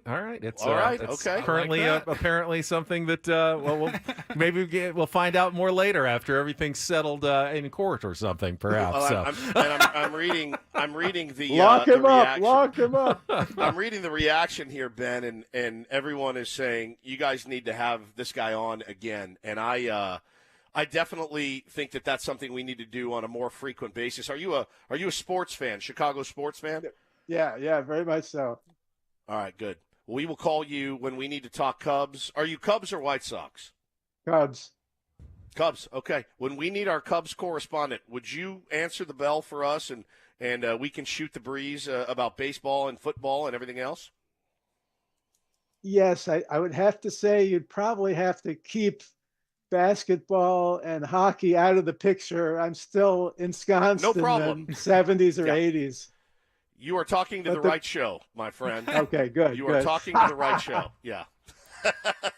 Well, Ben, it was a pleasure to meet you in person, and we thank you very much for your time. And Paulie, you can start writing down everything we wrote so we can send him that transcript of our Paulie, conversation. Expect that in like a couple of years, because it's going to take us that long to get it all done, Ben. Paulie, send him a shirt ASAP. We're going to send you a shirt and some stickers and stuff, too. Oh, okay. Yeah. Nice. Thank you. Yeah, absolutely, man. You were amazing. Thank you so much for joining us today. My pleasure. There he is, Ben Hollis. Sam from Rent-A-Friend. The great Ben Hollis. God, I loved him, man. What a nice dude. Yeah, he has a really good attitude. And I think you're right. Attitude. Performance art, just 44 minutes of going. You can't really make a real connection with someone over a one-sided videotape conversation. I don't think he was actually making any friends, but he certainly had something going there in that entire tape. What a nice guy. He reminds me of like a nice, friendly dad. You know what I mean? Like, just he was so positive. so positive. The tape, I love that he said, yeah, it messed with me for a while, and then I had to go back and watch it and learn to forgive myself for it. Because again, you watch it, and of course we lampooned it as, oh my God, this is really truly amazingly creepy. But when you hear the backstory behind it, man, it's so brilliantly done. I challenge anybody to come up with something better than that for 43 minutes. Literally, anybody on the planet. Well, Woods, so normally this is the time of the week where you're taking your shirt off and putting on your polo, but since you're not going to be on the round table, I guess you can just keep your clothes on, and we will talk to you tomorrow morning Enjoy at 6 yourself. a.m. Yeah. Love you. Paulie, thank you very much as well. You'll get more of me coming up in about 5 minutes for our 97.3 The Fan Padres Roundtable. Do not go anywhere. We'll be back on San Diego's #1 sports station, 97.3 The Fan. So long, everybody.